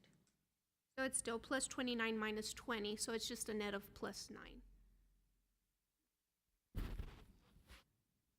While we're on the screen here, it's a speech and language pathologist, 54 positions in 23, and it went up to 61. These are actually employees in those positions? Yes, sir. We have 61 speech and language pathologists hired right now. Right now, we have those positions. We have 7 vacancies in that area. So these are not the accurate count of who we have in that position. That is the projected number of FTEs that we will have once these positions are filled. Okay. So we're short in all these positions. This is not the accurate number of what we have in position right now, current The employee. purpose of this was to show what it would be, how it would impact the caseloads based on the number once the positions were filled. But we can't even get to the 42, say, in the diags, or the 54 in the speech language pathologists. Am I correct? Somebody mentioned there was 37. So we're at 37, and you said we have 54 available. So the average caseload, yeah, it's great on paper here, but it's not accurate on what we have hired at this time, correct? Mr. Castellano? In terms of the speech, the SLP positions, the speech language pathologists, we actually have right now 35. We have 35 positions, plus we have the 17 SLPAs, okay? So that puts us at that number, and this is what creates the 9 vacancies. And as it was said earlier by one of our staff members, we do have one coming in here hopefully pretty soon. So you have 35 SLPs, right? That's what you just told me. That's correct. Not 54. You just have 54 positions. You got to include the assistants. 61, I'm sorry. Yeah, that's even a farther number that we can't even attain. But that also includes the SLPAs, where we're fully funded. We have 17 of those. So that's what creates the 9. We have the 9 vacancies right now. Okay. Let me ask you a question, and it wasn't presented here. How many certified SPED teacher vacancies do we have? I asked that a couple of months back, and of course it went, oh, I'm not HR, and it went all. How many vacancies do we have in certified SPED teachers?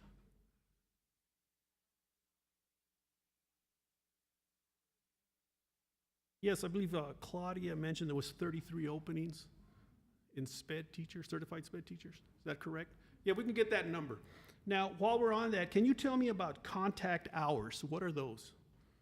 Contact hours is the number that a student is served based on their services that they're receiving. You have co-teach services, you have specialized support services, and support facilitation services. And in a student's schedule of services, our art committee comes up with a number of minutes or periods that a student's going to be served, and that is what is utilized as a contact hour. Okay, so the only one that can serve a contact hour is a certified SPED teacher, am I correct? Not necessarily. If it's a related service provider can provide that contact hour as well. Okay. Now, with 33 openings, that's a lot of contact hours that we have to adapt to and adjust, right? How many hours are we not servicing? How many hours are we missing? Are the students missing at this time? At this time, they are not. They are receiving those contact hours through the support of substitute teachers, contract services, and also we are utilizing our paraprofessionals that are in the classrooms in the units, but they are being served through substitutes like they are in every other district. But not certified SPED teachers, am I correct? Not at this time. There is a shortage of teachers, but we do use substitute teachers, sir. Now, to be compliant, as was mentioned earlier about state and federal laws, are we in compliance by servicing the children with non-certified SPED teachers, with substitutes, paraprofessionals? Yes, we are, sir. I got a follow-up to that, Mr. Castellano. Go ahead. What is this? How long does the state or federal guidelines allow us to go ahead and continue to do that? Because then at that point, the kid is no longer receiving effective services. Not to minimize the substitute or the paraprofessional, and it's just a fact. They're not receiving services by a certified SPED teacher. So how do you effectively close that gap on that child? I can try to answer that, sir. We do have some instances where it's a prolonged period of time, unfortunately. None of us wants to see that. Substitute teachers, as great as they are, they're not the certified professional. So in those cases, we have advised that if the student is regressing or hasn't received services, we do need to take that back to an ARD committee to determine if we need to provide some compensatory services. So that's additional time owed to the student because they didn't progress in their IEP. So what does the state and federal allow? They completely allow it for all year long? Yes, sir. There's Until no the position repercussion. is filled by a certified teacher, we are allowed to use substitute teachers. So we don't have to hire SPED teachers, certified SPED teachers. That's what you're saying? Because we can just bypass and do this? Yes or no? I can't hear you. That is not what I'm saying, sir. What are you saying? Because are we? That by law, we are able to use substitute teachers for the amount of time that's necessary until the position is filled. So there's no hurry to fill the position, is that? I believe that there is a hurry, and our departments are working hard. Our principals work very hard in staffing their campuses. So there is a sense of urgency, but it is a hard position to fill. Yeah, and I understand that. And, you know, and falling under the free and appropriate public education, they deserve that certified teacher. And we have fallen this far behind. We have not, this didn't happen yesterday. It didn't happen last month.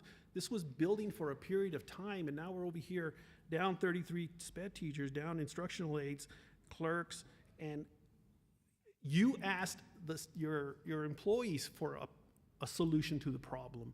When people here are making six figures that should have an answer. This answer should have already been provided 3 or 4 years ago. So when this happened, we were already been ahead of the curve.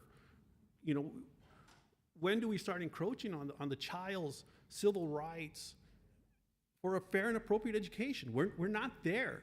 You know, we had a parent last week talking about sensory rooms that are not complete, that are empty and not complete.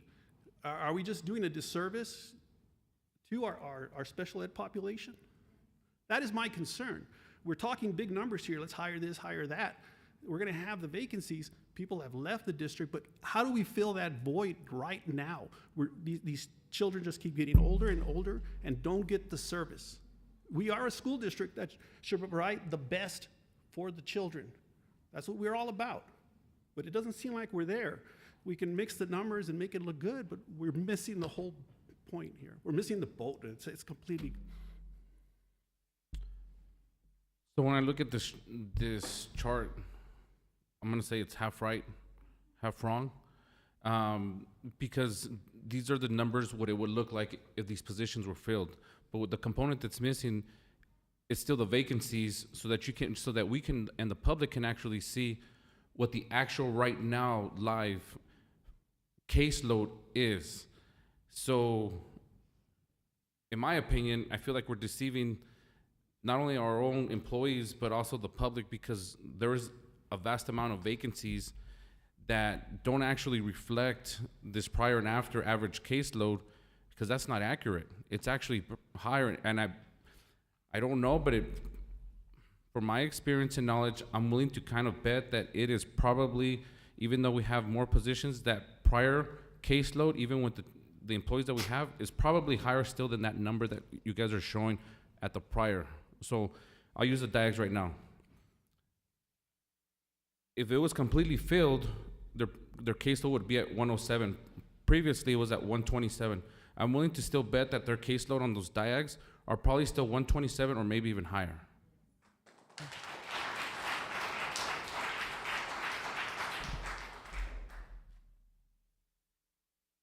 We have a SPED attorney. How long has Mr. Jose Martin been with the district?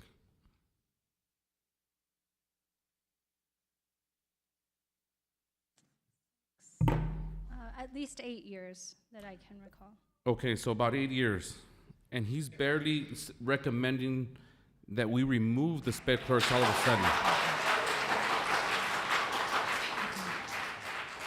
8 years we've had this interaction with them, and now the recommendation is just barely coming. Yet when you guys show us the SPED clerk training on this, it looks fabulous, it looks good, and I'm glad that they received the training that they received, if this is accurate. But then to take away the sped clerks from the DIAGs, the SLPs, and all these other, they're pretty much just a support element to these individuals. So to take it away from them, and we invested this kind of time and money into them, does a disservice to the kids, does a disservice to the sped clerks, and to the special education department. And in that process, I know for a fact that we're only doing an injustice to our kids. And yes, like Mr. Castellano said, now we run into the civil rights, and there is a Supreme Court case law with regard to FAPE and IDEA Part B. So it puts us in a predicament as a board that we need to take action immediately and fix this problem, or we're gonna have to self-report to TEA, and because we are receiving federal funds, that it's also gonna have to be to the Department of Education. So, and I would say 5 of these board members that are here, 5 of us that are here, very well know that I have always voiced and concerned my passion for SPED. It's always been at the forefront of my vision of trying to make sure this department is taken care of, but at the same time that our kids are taken care of. And when I hear our employees speaking, they're telling us that the kids are not properly serviced because we're giving them such a high workload that the kids are gonna fall through the cracks. You're not gonna be able to provide a proper ARD, because when you have an ARD, even if you have it for an hour, that still entails all the documentation that has to go before, that still entails the documentation that goes after by the DIAC. So how much time do they really have to invest in conducting these evaluations for other kids and the re-evaluations for the kids that they already have? So it only adds more. So I really do think, and I'm gonna say think, I know that we need to bring back the SPED clerks.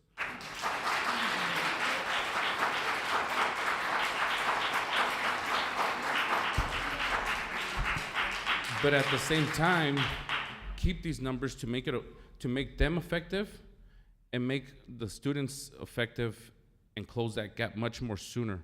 And the sooner we do that, the more productive and the better we are as a whole, and as our kids that were entrusted to us by the parents. And we have to do right by them. If not, like Mr. Castellano said, we're violating their civil rights. And I do not want to sit on a grand jury testifying, hey, you as a board, did you guys do enough? Mr. Barrera, I might respond to some of your comments. First of all, the caseload as it is what it is right now, because we are utilizing contract services to provide services in those vacant areas. So it isn't that we are deceiving or lying to the public or to you guys. It is that those positions, once they're filled by our own employees, that we can train, it can be more effective and efficient. And so we prefer our own employees to contract services. However, all our districts, all are in the nation are having to depend on contract services to provide these services. So we are not being deceitful to you or our public. Additionally, I think that we're all in agreement that our students deserve the best education and that we need to provide for them. But we also need to understand that we have a fiscal responsibility to our public and to our constituents here in the district. Dr. Jansen, you mentioned earlier that you had met with your diagnosticians and with your clerks on the 17th of July to let them know that you were doing away with the clerk positions. Had you met with them before to develop a plan to ease into this change? No, ma'am. Was there a reason why you didn't include them in the planning of that major change? That major change was determined earlier in the week prior to that. It had been considered, but we hadn't decided in making that change. Now, with regards to those changes, you had stated earlier that they've been trained twice on how to do the informed consent in all the documents. That is a very tedious process because I worked in schools and I've seen what our SPED clerks used to do, and it's not easy to learn in 2 trainings. So my concern is, do we feel that their training has been adequate enough to be part of an audit and be correct? We feel that they have the support that they need. No, you're right, it's gonna take practice in some of these areas, but they also have the resources to reach out and ask for help from our department. And so we were available for that support. And that is also why the survey went out last week, to find out what is it that they need and for them to provide us some specific information on what it is that they need to better be trained for those tasks. Is it possible that maybe they don't know what to ask for at this point because they are so overwhelmed? I think we get there. When was our last audit? Do you all know our last cyclical audit? This is the first time all the districts, it's been a 6-year process, and so we're at the end of that 6th year that TEA is doing the audit. So a review like this hasn't occurred yet in this district. We've had other smaller targeted desk reviews where we've had to submit information, but this is the first time we've had this. And in the smaller ones, Ms. Olivares, was it done by TEA? Yes. And did they see that we had clerks that were providing the informed consent at that time? So they asked for very specific documentation. Right now, I can't recall exactly what it was. It was only particular parts of the IEP that they requested at that time, and only on a small number of students. Okay. I also had it for HR. I do know that there are people that are getting trained and educated, as my neighbor is one of them, as a speech pathologist, and she went straight to IDEA. And I think that if we go and we need to be the district people want to come to. And right now, I love my district, my heart is here, but that's not what we are. And actually, my question is going to be to Ms. Borrego. To me, the only solution to our problem is going to be culture. Our department is telling us they don't feel supported. They don't feel that we understand what they're going through. And unfortunately, somebody said that you didn't attend one of their meetings. And that's one of the worst ways of telling people, you know what, I've got someplace else to be. And that's hurtful. And but my question is, you're the pilot, this is your flight, SPED is under you. Yes, ma'am. These are your flight attendants that are holding on to dear life. How are you going to change the culture of your department so that people want to come work for us, so that we are the district where people want to be? So a couple of Ms. Gardea and Dr. Carmen and Board President Nájera and the rest of the board. First of all, I did not commit to going to that meeting. When they scheduled the meeting, they wanted it right away. I was on non-duty days that I had to take for personal reasons, so that's why I was not there. Every other meeting that you see on that list that I committed to, I was present, number one. Number two, as you and many of you on the board know, special ed is near and dear to me. I am a proud aunt of a nephew that has autism. I've always supported the special ed department, and culture is very important, very important. Sometimes we can't, culture doesn't necessarily mean we get everything that we want. It's about working together as a team. I feel we go out, the assistant superintendents and I, because I have been meeting with the assistant soups and asking them, let's go out to campuses, let's get the feel. I don't know that one group represents the culture of our entire campus or our entire department, because I do think the culture is good. These three individuals behind me are passionate. Mm-hmm. They love kids. They want to service kids. Unfortunately, though, we have some things that are against us. Like, you talk about there's no teachers in the classrooms. Yes, that is very sad, but there's no teachers to hire. There are no teachers to hire. And when you say, because I think we only hear bits and pieces, but I want you to hear this. We just onboarded a diagnostician from EPISD, just came to us, and we have 2 more waiting to be released from EPISD. We pay better than any school district in the city, and we have better benefits. I think that sometimes we hurt ourselves, but by not working together as a team. I spend the majority of my time, I oversee lots of departments. I spend the majority of my time with special ed. We talk, how can we help them? Every single time since this happened at the beginning of the year, we have listened, and the lead SLP, the lead diagnostician, how can we train administrators? We just had a principals meeting and we reiterated to them, diagnosticians, SLPs, special ed teachers, no extra duty, not morning duty, not after school duty, not cafeteria duty, and that's student safety. Everything that we possibly have been able to give them, we have given them. How am I going to change the culture? We're going to continue to work together. We're not giving up because it's our kids at the end of the day. Ultimately, it's about getting more adults working with kids. We knew we needed those positions. We didn't move on the clerks because we got the information in the summer. We moved so quickly, to be honest with you. And hindsight's 2020. Could we have done it better? Absolutely. We could have done it better. We get it. We could have done it better. But right there, our sense of urgency was making sure that those clerks had a job, and we held them harmless, not just for this year, but until as long as they're in that position, they're held harmless with their salaries. So I think those things also impact the positivity. We're out on the campuses.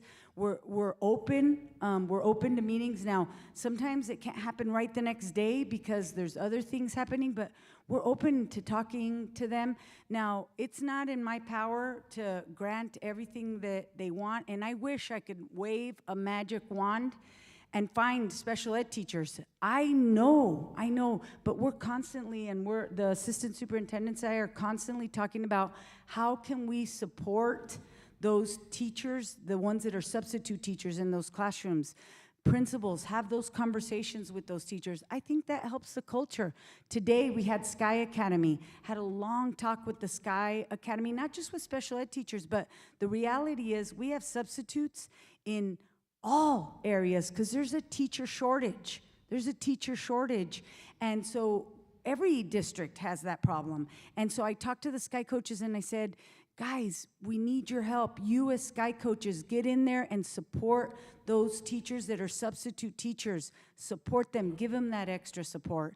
And I'm, Ms. Gardea, I'm open.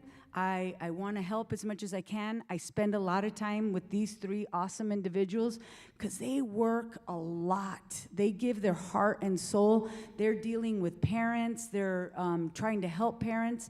And they do a lot of good that nobody sees. And that's okay. But they do a lot of good and are out there advocating for kids. And so we're going to continue to do that and know that every day we can all wake up in the morning and say, we're going to serve kids, especially our most neediest kids. Yeah.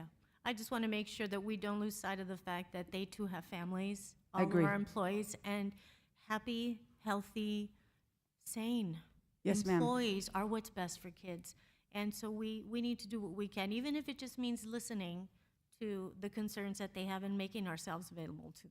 Yes, ma'am. Thank you. And we're doing everything we can. And just to add one more thing that I want to tell you, I went as far as, and they don't even do, but I begged Dr. Tanabe and Dr. Mean, because we have a great relationship with them, is help us with the special ed teachers.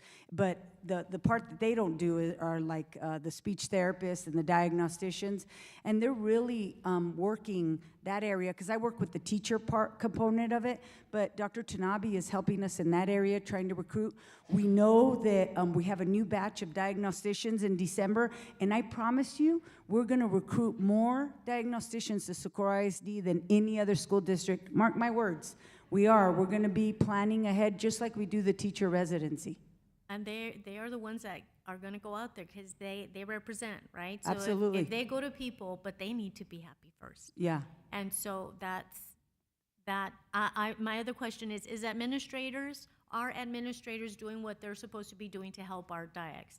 We've trained them at every single principals meeting. When we go out, we coach the administrators. We continue to coach them. We just had a meeting today at 4:30 about how to support their special ed teachers, what they need to do. We let them ask questions. It's recorded. You're more than welcome to see the meeting if you'd like to see it on what they're asked to do. We have conversations with them.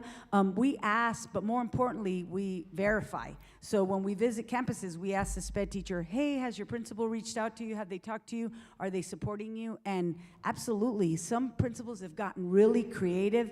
I give you an example. Campestre today, she gave a great example. She's even taking on part of the, and then our principals raise their hand, oh, I'm helping them too. I'm helping them as well. We're open for suggestions. Just like the suggestions that we got, the majority of them, they wanted more SLP positions. We went to Dr. Carmen, he approved them. They wanted a lead SLP and a lead diag. We went to Dr. Carmen, he approved it. We see how the clerical staff, the ones that we do have, how can they assist even more? We're doing our part at the campuses as well. Thank you. Thank you. Just to clarify on that, Ms. Borrego. Yes, sir. I approve bringing that to the board because that's a new job description. It does require board approval. It was postponed from the last meeting. Yes, sir. And what I meant is that you agreed that we could add those positions pending the board approval. Questions? One more. Yes.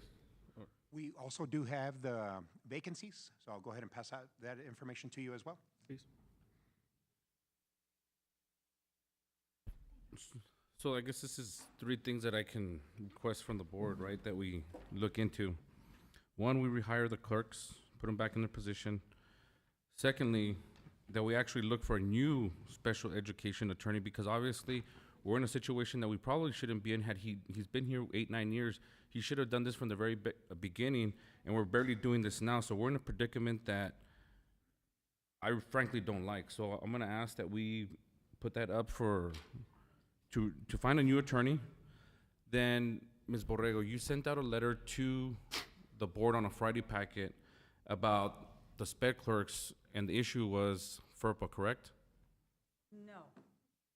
On the Why they were removed was because of the FERPA component of it, right? No, FERPA had nothing to do with FERPA. It was the consent, and they know a little bit more than I do, but they were not to be doing the consent on having the conversations that the professional should be having. Which was a violation of FERPA, correct? That's something along the lines that it was stated. No, and at the very beginning, I thought that was what they had said at T-case, and that was clarified, but in the board packet, it does not say that, because I put it together with special ed, and they made that clarification. So then why were the SPED clerks removed? Because they cannot do informed consent and What does that component prior entail? notice. Pardon me? What does that component that you described entail? I'm gonna tell you that I'm not the expert in special education. I oversee the academics department, and I oversee the team. These are the experts here. So it's not that the special ed clerks were removed. What we did is we follow the advice of T-case and our attorneys, and when they say that that's not a best practice, and our job, my job and their job, is to make sure that we take the recommendations and we better ourselves as a department. Has nothing to do with Jose Martin for 9 years. He's an excellent SPED attorney. He's known across the state as an excellent SPED attorney, number one. But number two, our job is we have to take the recommendations every year that we get and better ourselves. So sometimes we find out things and we have to better. We can't stay where we are. So we can agree and disagree on whether he's good or not, because obviously he applied for the regular district attorney here at the district, and he wasn't even aware of it. So that component, just when I hear that, he wasn't aware that what he was applying for, attention to detail, obviously he failed that component. So when I look at and question everything else, what else has he failed? Attention to detail with regard to our department. So if we remove the SPED clerks for those components that were just stated, which I know is falling under FERPA, because they're getting access to information that we were told that they should not have access to. That was part of the reason why they were moved, correct? Okay, so then that puts us in a violation for how many years? And have we self-reported because of that violation?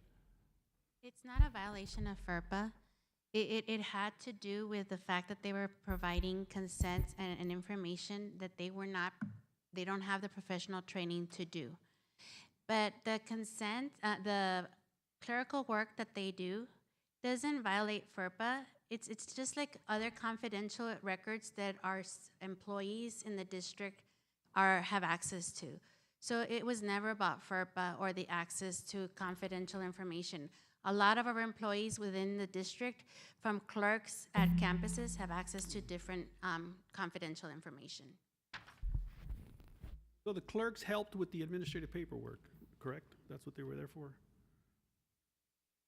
And now they're saying, who was it? That was the intent. That was the purpose, that they should be doing clerical Contreras work. mentioned that 70% of the time is spent completing forms, administrative work. Is that correct?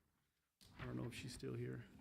So we're taking certified people to do paperwork when somebody else can enter this stuff.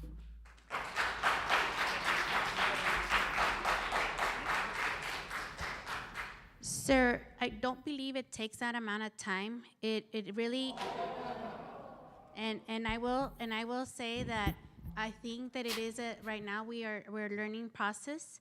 Mhm. But I think that if we really did a task analysis and looked at how long it took, a lot of their work is done in evaluations, in taking and understanding the evaluation and converting into a report.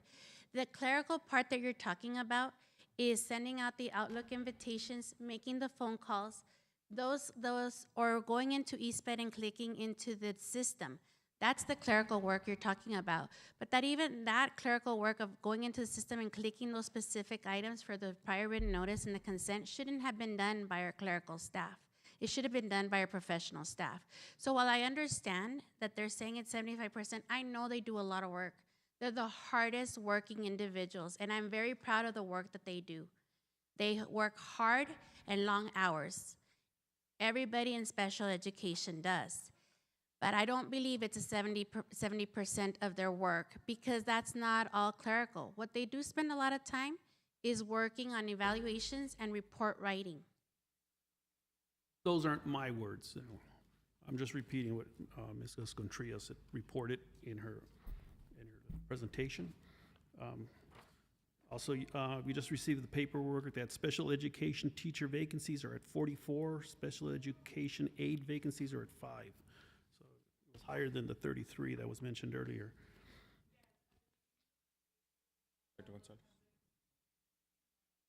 At the beginning of the school year, we have almost 165 vacancies, and now it's 44.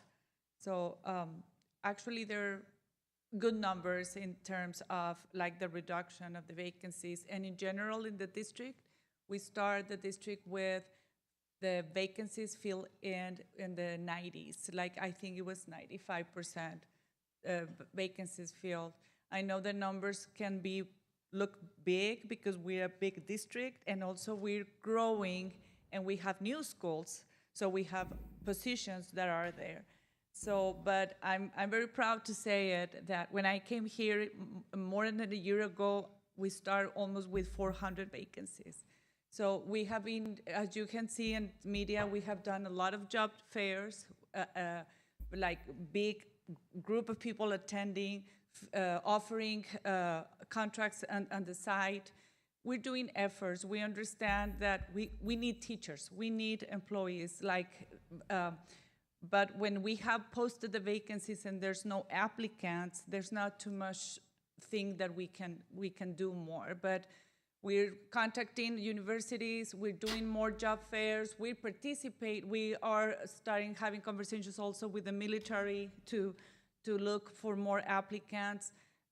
We're working on that. But I'm very proud to say that it's just 44 special ed teachers, and remember, these positions are for the special ed department. The special ed teachers' positions are for the campuses. So it's kind of two different things. Thank you. I just have one more thing to question. That's it.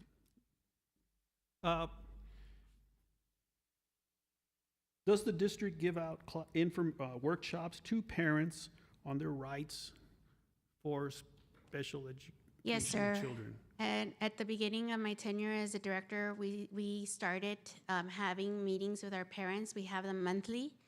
And we do provide different topics. It depends on different needs. Sometimes our parents themselves give us suggestions of what they want us to present on. But we do provide them with different types of training. We have given the one on the prior written notice or the procedural safeguards. And I'm very happy to say that since I started here, we started with one meeting virtually, then we had to increase it to 2 because our enrollment didn't have enough room for the parents that were wanting to register. And this year we moved from Teams meetings to doing one in Teams because we do have our highest enrollment of parents register for that during the day. And then we're holding one in person in the afternoon. And we're having one coming up this week. Do you have any for parents' rights when it comes to an ARD meeting? That is part of the ART process. We did, like I said, we went over their procedural safeguards and the ART companion on one of our meetings, but it's something that we can repeatedly give them and talk to them about.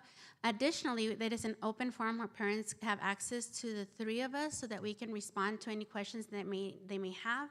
And one of the beauties about our meetings is that our parents are collaborating, and it's oftentimes our parents helping parents, just giving suggestions of things to do. But the most part, it gives them access to us as directors so that they can have us support their needs and the needs of their students. And oftentimes we have parents, we have a religious parent who is a truck driver, and he will pull over wherever he's at to join our meeting. And so we do have these meetings. The one that is coming up is a very specific one because we know that we've been having a rise of student discipline and the replacement into keys. And so parents and administrators and everybody around needs some more training on the manifestation determination review ARD. So we're gonna be reviewing that procedure and that process. On top of that, we're gonna have our SISD Police Department present on what parents should know about vaping and the use of THC, because most of our kids in special education that are having to be placed into a disciplinary change of placement is because of the use of THC at this time and vaping. And the subjects of what your training is online and people can access it at any time? What we do is our audience is our special education parents, so we use our Blackboard system, and now I think it's ThrillShare that we use to contact our special education parents, letting them know of our meetings, what the topic will be, how they can register, and they are able to join us virtually, and when we were doing them virtually, as well as when we're doing the ones here in person.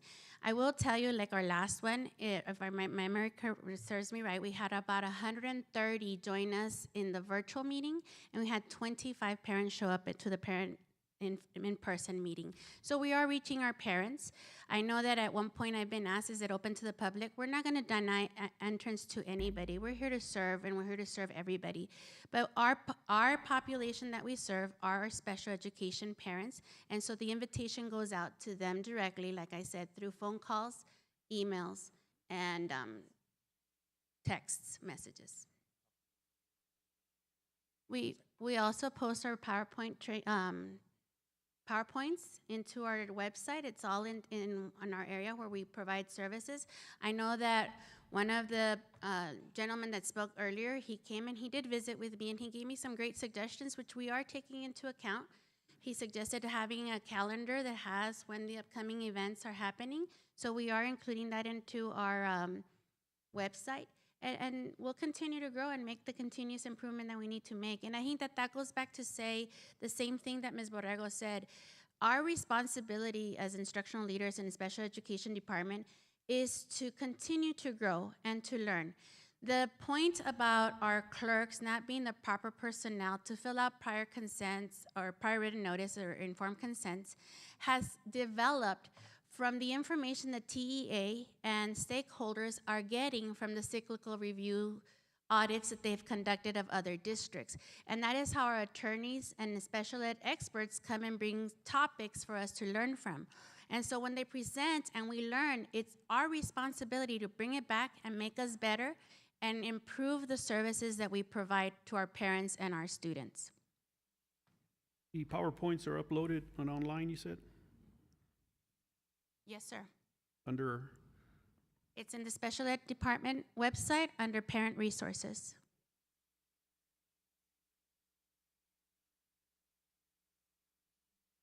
and the next meeting, where can I find that? Our next meeting will be this Thursday. We have one at 9:30. Where's that On online? Teams, to- it's yeah. on our special ed website. If I want to under look for parent that to resources. link in, where would I find it? So you don't have a direct link. We get a registration and we send the link via email. I would like to get a link. Also, before I finish here, I'd like to thank the SPED teachers and the DIAGs for standing up. I know you're advocating for your kids, and you judge a society about how we treat our most vulnerable members, and thank you guys today. Additional questions? Yes. So I'm gonna also ask that we also bring to a future board meeting. We have an external auditor that we had already talked about auditing the SPED department. I think it is wise for us to bring that and add that to the audit to make sure that we don't miss anything, especially coming. It's with already a- on there, sir. It's already on her audit. We're listed to be audited in special ed. I thought SPED was it. Is it? Can Oh, somebody you're talking verify? external. I Yes, the apologize. external Oh, auditor. internal. No, external On auditor. our internal auditor, she's on her No, list to be audited. the external auditor that we hired. I'm gonna ask that we bring that and consider, put it on there so that we can audit our SPED department, hopefully before TA comes and does their audit. I mean, it would be wise of us to do that. I think it would be negligent to not do it because it also gives more accurate information of what we need to know to make better informed decisions. We have over 6,000 SPED students, is that correct? And I mean, I might have fluffed the number a little bit here for you, but you said I'm gonna say about 200 parents are involved in these meetings. So there's 200 parents involved. That's an average of 30 kids per parent that is involved. That's a high number of kids per parent. That's not realistic. So I'm thinking, if you divide that by 3, that gives you still 10 kids, right? So the numbers that I'm concerned is we're not reaching enough parents to inform them of their procedural safeguards. And that paperwork, that pamphlet, is a lot. And unless you're versed in SPED or you're versed in law, then you can understand and interpret that. And so for an average parent, is probably not gonna understand half of that. So, and it's lengthy. So, I mean, I would encourage the district to, Mr. break Barrera. it down in pieces so that we can do that. But at the same time, maybe take advantage of when we have the arts, saying here's our calendar for the year. This is what we're gonna have. You're more than welcome to join us. Would you like us to set you up? Give us your email and we can send you the information. Join us in person or on the link.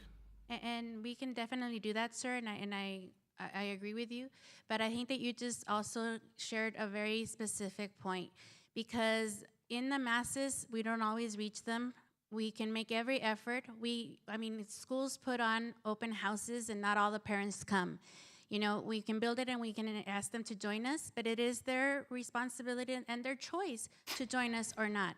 However, the place where we do have them is when they come to sign an informed consent, or when they're coming to an ARD and we're providing them the procedural safeguards, and that is where we need our professional staff to provide that knowledge and that education to our parents, because I too have been a parent who did not know everything that was being provided to me in that handout, in those handouts.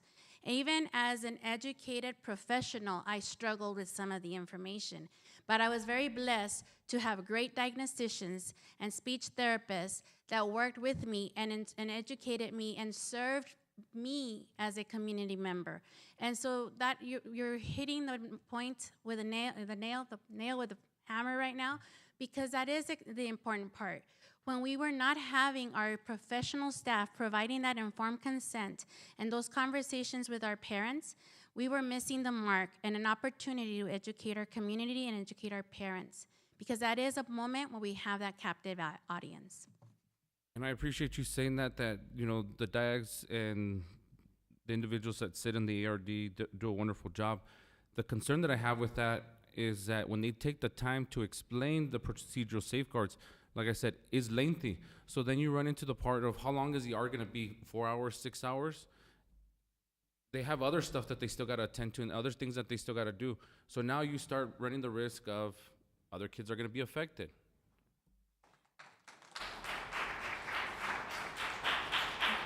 I think, sir, I think that TA as well recognizes that lengthy document, and it is something that we have recommended that our staff look at year after year so that we're familiar enough with it so that we can explain it to parents. But as I was saying, I believe that TA also understands that, and so the information that you received in your packet, the overview of special education, that goes hand in hand with the procedural safeguards.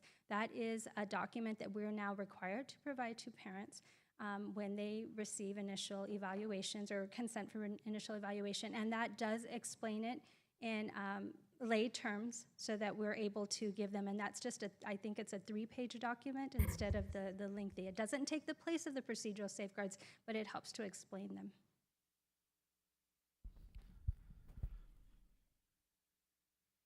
And I'm gonna be very direct.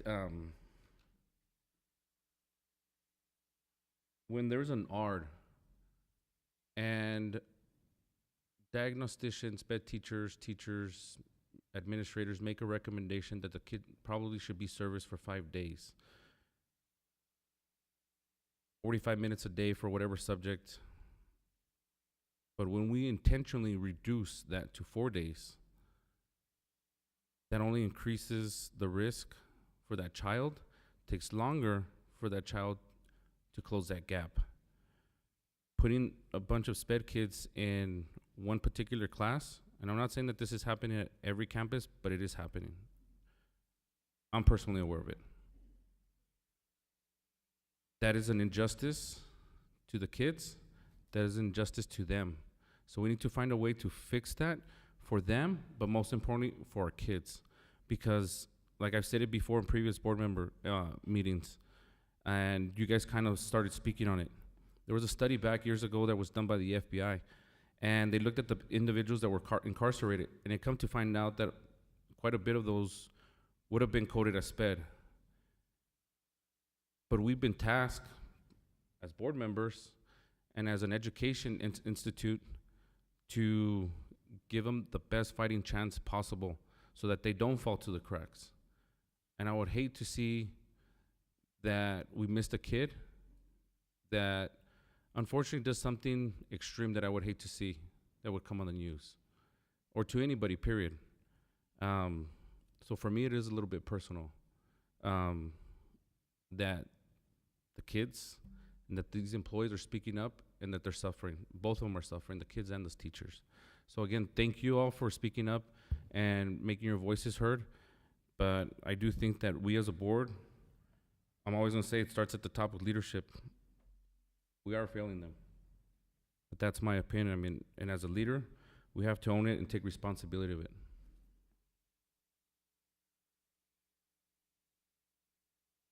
Anything else? Okay, thank you.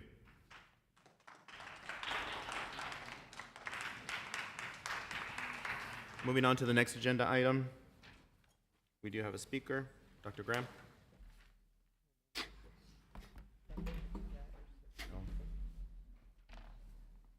Again, good evening, President Nájera, esteemed board members, Superintendent Dr. Carmen. Well, I think I'm going to start with a thank you all for everything that you do, and we trust that the decisions you make are going to be the right ones in all areas that we address with you. But I'm glad you agree that our voices need to be heard. I'm here to express concern regarding a perceived lack of transparency that I hope, or we hope, will be addressed. In the past years, I served as Director of Employee Benefits for a few years, and back then we had teachers that were not even eating in the lounge due to aggressive and at times unscrupulous salespeople that were pushing financial plans of all kinds, and there were some that actually ripped off our employees back then. Some of the senior employees or retirees may remember that. I certainly do.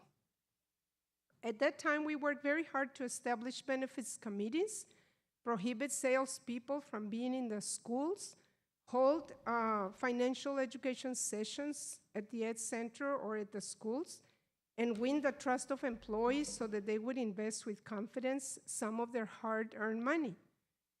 The concern today is that we seem to be moving away from the transparency that we established back then, and just like you hold us accountable, we expect no less from you, open transparency. Why is there an apparent rush to get quick approval to replace the current TPA? The letter that was sent, of which I have a copy if you don't, the letter that was sent makes it sound like this is already a done deal. Who decided this? The assets are going to be transferred. Do you know how your decision is going to impact the participants? Just like the TCG pays a revenue share to Region 10, TSA consultants pay a revenue share to Region 19. So why are we not staying with the local entity? What is the benefit here? To the district or to the employees? TPA should be at no cost to the district. What is the cost difference with this decision? Have you looked at that? Are you forcing employees to go somewhere else and taking away the local choice? And if so, why? It's my understanding that TSA Consulting Group's sole purpose is to provide retirement plan compliance and administration services to the district, but not to sell products or be an investment provider. That should be the employee's choice, our choice. The current TPA started here around 2005, 2006, more or less, and has been working well. So why is there a move at this time? We hope transparency will be at the forefront of your decisions. I learned that even the current TPA was unaware of the decision to terminate them, and they have been, again, serving here for 18 years. I don't have a problem with change. Having been around this district and local education for so many years, I think 38, we have been at the forefront of change. But we must return to open transparency in our district, and I speak on behalf of many employees and retirees. Some of them are hesitant to come forward, but I'm not. Thank you for your time. Okay.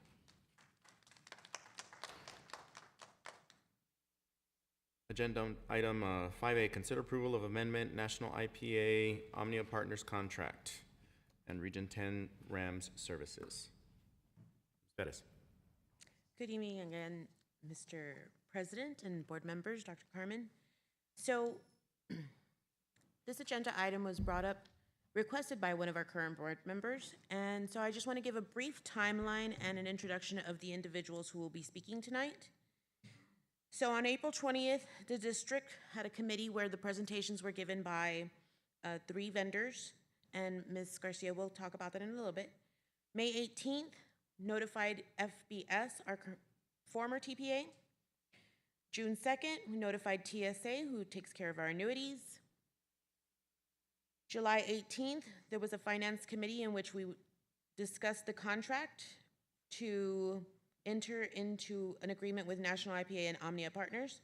On July 26th, the regular board meeting, that was approved for the TPA and cafeteria plan, and just in case anybody needs a refresher, there are extra benefits such as vision, dental, any life insurances, anything extra, that's what our TPA takes care of. That was also the night that there was an approved interlocal agreement with Region 10 Education Center. August 8th, there was a committee meeting in which we discussed the amendment to that contract. August 16th, regular board meeting, the approved amendment to that contract, which included 457 403Bs and FICA retirement services. And then September 1st is when the services started. This evening, we will have a couple of presenters. We'll start with purchasing, Mrs. Gabriela Garcia. Go on to benefits, Mario Carmona. And we do have representatives from FFGA as well as TCG, and then we will open it up for questions. At this time, I'll call Ms. Garcia. Good evening, Board President, Board members, Superintendent Dr. Carmen. So as Ms. Perez was mentioning, there was a committee comprised of the following team SISD members who listened to presentations from TCG, FFGA, and Financial Benefit Services. As a result of the presentations, the committee determined that FFGA and TCG offered enhanced benefits and resources to the district. Texas Education Code 44031 allows the district to procure these services through an interlocal contract. These services are offered through Region 4 Omnia Contract R221201. The current providers that we have now, they were contracted in the same manner through an interlocal agreement, so we followed the same process. The master interlocal agreement includes the RAM services through Region 10.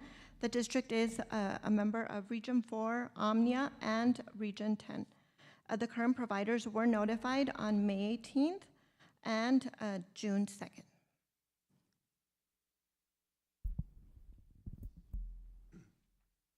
Thank you, Ms. Garcia. Good evening, Board President Nájera, Dr. Carmen, members of the board. Mario Carmona, Director of Employee Benefits over in Human Resources. I'm going to cover a couple of items related to some questions that have arisen as we have been working on implementing the change. Ancillary benefits, as mentioned by Ms. Perez, will be administered by First Financial Group, and that's part of the information that was presented in July and in the August board meetings. I have in the audience team members from First Financial Group, and I believe Ms. Nicole Brown will be doing a presentation to include additional information in regard to the services they provide. Am I correct? Yes. Good evening, Mr. Board President, Superintendent Dr. Carmen, and board members. I'm Nicole Brown, our Western Regional Manager for First Financial Group of America. Before I get started, I'd like to introduce the rest of our team that's here tonight. In the event you have questions, formalities are already out of the way. With us is our Vice President and National Sales Director, Tom Brick, our Assistant Vice President and Director of Operations, Liz Ramos, our Director of the Omnia Co-op, Karen Kaur, and one of the day-to-day people that will be working with your district, Mr. Frank Martinez. So who are we? We are First Financial Group of America. We have been doing third-party administration and supplemental benefit offerings for over 50 years. You're gonna notice some QR codes on the screen as we go through our presentation. We highly believe in a high-tech, high-touch policy. So as we go through that, you'll understand.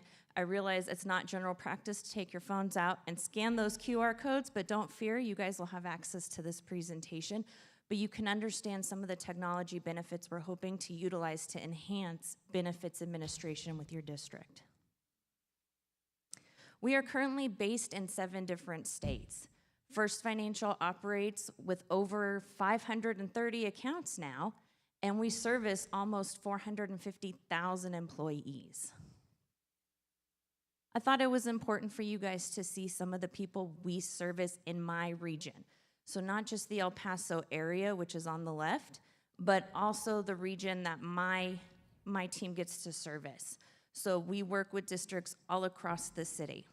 In addition to that, on the right, you're gonna see districts that work with the Omnia Co-op. They are close to your size or larger, including the ones in the El Paso area. Let's talk about our culture. Your goals are our goals. We realize things are ever changing in the world of benefits and just life. And nothing showed us that more than when COVID happened. So understanding that we are gonna grow with you, how we can help support your district, that's our goal. We wanna exceed your expectations. To us, benefits are an extension of compensation. So we wanna be sure you're offering the best benefits and plans to your current employees, but when you're looking to recruit employees, that's important to us as well. And we really try to work cohesively to form a family bond. That helps when we support your objectives in the community. We've been lucky enough to partner with you through your convocation, your golf tournament, and some of the health fairs you have coming up. We really try to be a good resource and partner to your benefits team and the employees here at Socorro ISD. Now let's talk about what we do. We offer benefits consulting through the Omnia Co-op. You're going to see us get into that in a little bit, as well as enrollment services. But we also offer you guys a full-time on-site benefits representative that First Financial pays for. They will be housed here, only here for Socorro ISD, and helping to support your benefits team and employees for whatever needs you guys may have. We also have our administrative services. In addition to operating our Section 125 cafeteria plan and keeping you in compliance with IRS regulations under that, we offer voluntary payroll deduction benefits. We also offer flexible spending accounts, which First Financial will fully front 100%. So no money is coming from the district to have to front that. That is an IRS guideline on the medical reimbursement. That money has to be fronted. First Financial says, hey, you're a district. You don't have extra money laying around. Let us help you with that. In addition to that, we absorb any deficit that comes on with that as employees are spending money and coming and going. We really help track and make sure people understand how that plan works. We work transparently with your district to make sure they understand how that works as well. We also offer payroll upload files. We're very well versed in all the payroll systems, and I understand you guys are going through a transition. We've worked with your current payroll system, we work well with your new payroll system, and we're very confident we're gonna be able to provide you the information you need so your benefits team can focus on what's important, the employees and their needs with their benefits. We also offer COBRA administration and consolidated billing and billing reconciliation, which we're gonna get into. All of these services that First Financial has on the screen are at no cost to the district. We do not charge fees for what we do. You also have a dedicated service team, and this is all the way from the top to here. In addition to myself, Liz, and Karen, we have Christina, who does our enrollment side. She helps our build. She works with our EDI teams to make sure your stuff's flowing flawlessly to your vendors. Those bottom three individuals, including Mr. Martinez, are your day-to-day people. They are based locally in El Paso, as is Liz Ramos. I'm based in Albuquerque, but I get told all the time I should just go ahead and buy a house here because I'm here constantly. So where that's great advice, it's important for me to know you're important to us. Your employees are important to us, and we have people locally to take care of them in addition to that on-site benefits rep. So let's talk about the Omnia Co-op and that benefits consulting. How does that benefit the district? Because First Financial works with so many groups and we have so many employees, we leverage that with the vendors that we reach out to provide the benefits. The Omnia Co-op just went through their RFP and reselected First Financial as the Section 125 TPA and offer of supplemental benefits. Because of that, we're able to work with vendors to get you the best benefits at the best prices. We have done that benefit shopping because open enrollment should be starting next week, and we have been able to save you guys money, at least up to 20% on some of your benefits from what your employees are currently paying now, or locking you into longer rate guarantees at the current rate, so those premiums are not going up for those employees for a very long time. And it's because of our buying power with our contract with Omnia and the number of districts we represent, people want to bring the best to First Financial. And again, we talked about our enrollment solution. High tech, high touch, right? Technology is great, it's wonderful, but how do we high touch your employees? And we have a ton of various ways to do this that we take the direction of the district. We can do on-site group meetings. Those are just benefit information meetings. We believe in benefit education. Everybody that comes out to enroll or be here to help service your employees during open enrollment, they are salaried employees with First Financial, which means they don't have to hard sell those policies in order to feed their families. That's really important to us. We want to be sure we're educating employees on what's right for them because every family is different. Not everybody has the same needs, so we want to be sure people understand and can select the benefits that are best for them. We have a custom benefits website that we house all of our information on, 24/7, 365, accessible anywhere in the world. So if it's Christmas Eve and you have an employee that's spending time in Hawaii, because you know what, you guys have earned that, and they cut their foot on a seashell and they need to go to the hospital and they start to panic because they don't understand the benefits they have, there's ways for them to get information. There's ways for them to contact people to try to help them. We have our face-to-face enrollments. We realize not everybody is comfortable doing things on their own. I've done this for 20 years, and every time I go through benefits enrollment, I almost wish there was a me telling me it's okay to make these choices. And I do it for a living. We have enrollment assistance, and that's through our Enrollment Assistance Center. It's virtual. It's not an 8-to-5 world, right? We realize this. COVID has connected us all the time. And if your main focus for your employees is teaching kiddos and making sure they're taken care of first, how do we help support that in an 8-to-5 world? We're available when you need us. Our Enrollment Assistance Center, we've worked with your benefits team to extend the hours so there's people available to enroll, including the weekends. We want to be sure people have the time to get their benefits enrollment done or ask the questions that are important to them. We also help with new employee enrollment assistance. So as your new employees are going through, they get that same treatment, high tech, high touch. We're gonna be here. We're gonna help support your benefits team as much as we possibly can. On the administration side, we use an enrollment platform we like to call FF Enroll.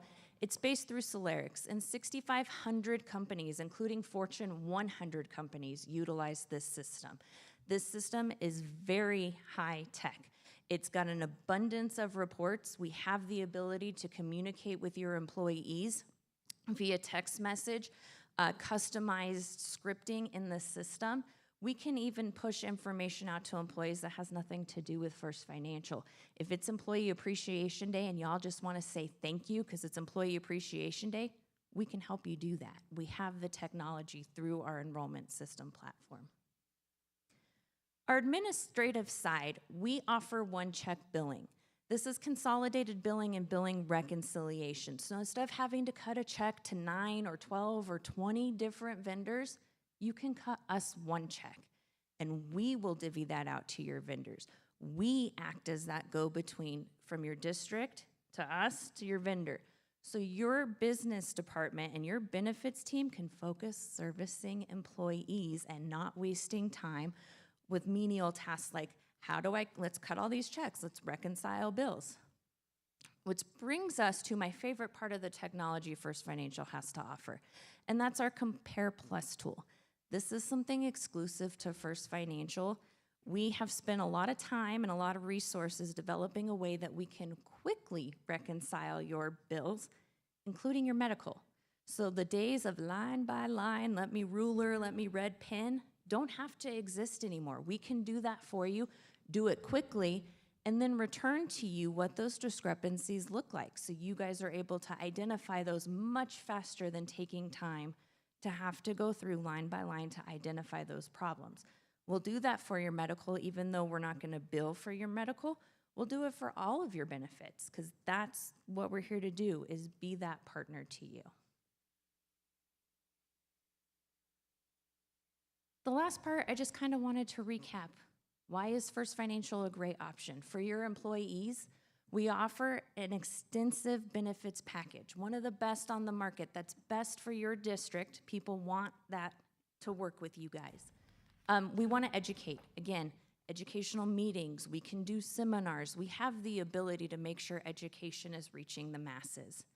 We offer our enrollment assistance and our Employee Benefits Center website.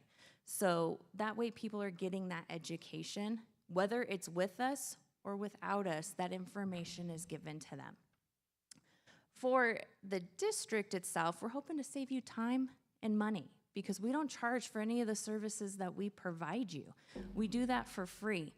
And in exchange, we're here to help you enroll your employees in their benefits. Again, we're salaried people. I don't have to sell benefits to put food on the table or make sure my cat, she's taken care of too. So For the community, we want to help you guys, help your benefits team so they can focus on what matters, what's important. And that's your employees, right? So we want to be sure we're giving the most we can to them so they can get back to servicing the important part of the employees that are here. That is it for First Financial. Thank you, Ms. Brown. To continue with our presentation, another item that has been brought up to our attention is the administration for the annuity accounts. The plan will be administered through the Education Service Center Region 10 Retirement Asset Management Services, better known as RAMS program. TCG administrators will be the third-party administrator contracted to provide this service. I know there's a transition period being discussed, and this is practice to be able to make sure that accounts and information being transmitted from one TPA to the next, or taking TPA is transmitting correctly, or there's no discrepancies. And as some of you must already know, the transition period it would be from, or started September 25th through September 30th. In addition to that, there was a question related specifically to the type of potential negative impact that someone could face during the transition or the transitioning to TCG. At this time, Fidelity Investments is not on the RAMS approved vendor list. However, there are other vendors on the RAMS approved vendor list that will allow employees to continue the deductions directly to Fidelity Investments. It'll just be a matter of contacting the 1-800 number that was provided on the notice they received to be able to know what their options are and how to go about making those options available to them. First Financial Group and TCG working on comparable and lower premiums and enhanced benefit features as mentioned by Ms. Brown. But next, I'd like to invite, I believe, Mr.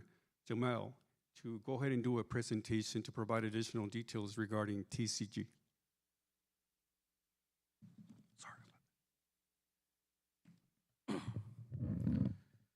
Thank you, Mr. President. Thank you, trustees, Dr. Carmen. My name is Chris Jamel. I'm an Executive Vice President and Chief Marketing Officer with TCG.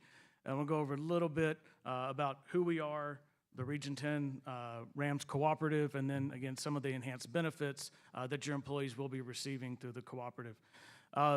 TCG and Hub International manage over 1.3 million educators, 18 billion in assets. We also have the very good fortune of having managed money for Socorro ISD since July of last year. And so TCG has helped manage those funds, generating about $8 to $9 million in interest since that period, helping out with some of the budget issues. As far as a firm, we are national. We do have 150 billion in assets, again, service over 9,000 various retirement plans across the country. As far as the cooperative, dating back to 2001, Region 10 Education Service Center decided to create a retirement cooperative that would be available across the state. Over 300 plans statewide are a part of this cooperative, including some of the largest districts, not only in the area, but across the state. So whether it's Dallas ISD, San Antonio, Northside, various others, all part of this cooperative. As far as procurement purchases go, the co-op was put out to bid for a national RFP process search back in 2021, or sorry, 2021, where TCG was selected as the providing vendor, and that was a national search. The overarching program is overseen by Executive Director of Region 10 and superintendents and CFOs that are part of that investment committee. So that is who we actually report to. And then the investment committee and the committee make the decisions and provide us the direction into which place to take. A little bit of the timeline, it's already been discussed, so I won't spend too much time here. Most notably, in the last several weeks, building of the systems and the plans inside the system, notices to employees, conversations with some participants as well. As far as some of the retirement plan upgrades with the cooperative, it was mentioned previously, the prior provider, TSA Consulting, they do provide multi-vendor administration. It's very important to know that inside of a school system, there's actually 2 different retirement plans that are available as voluntary benefits. One of them is a 403B, and one of them is a 457B. Very similar, but also distinct differences. With the 403B, it is multi-vendor. In the state of Texas, it is required that you allow any willing provider. Our current list has 55 different options on that, again, required by law. The prior provider also had multi-vendor administration and compliance.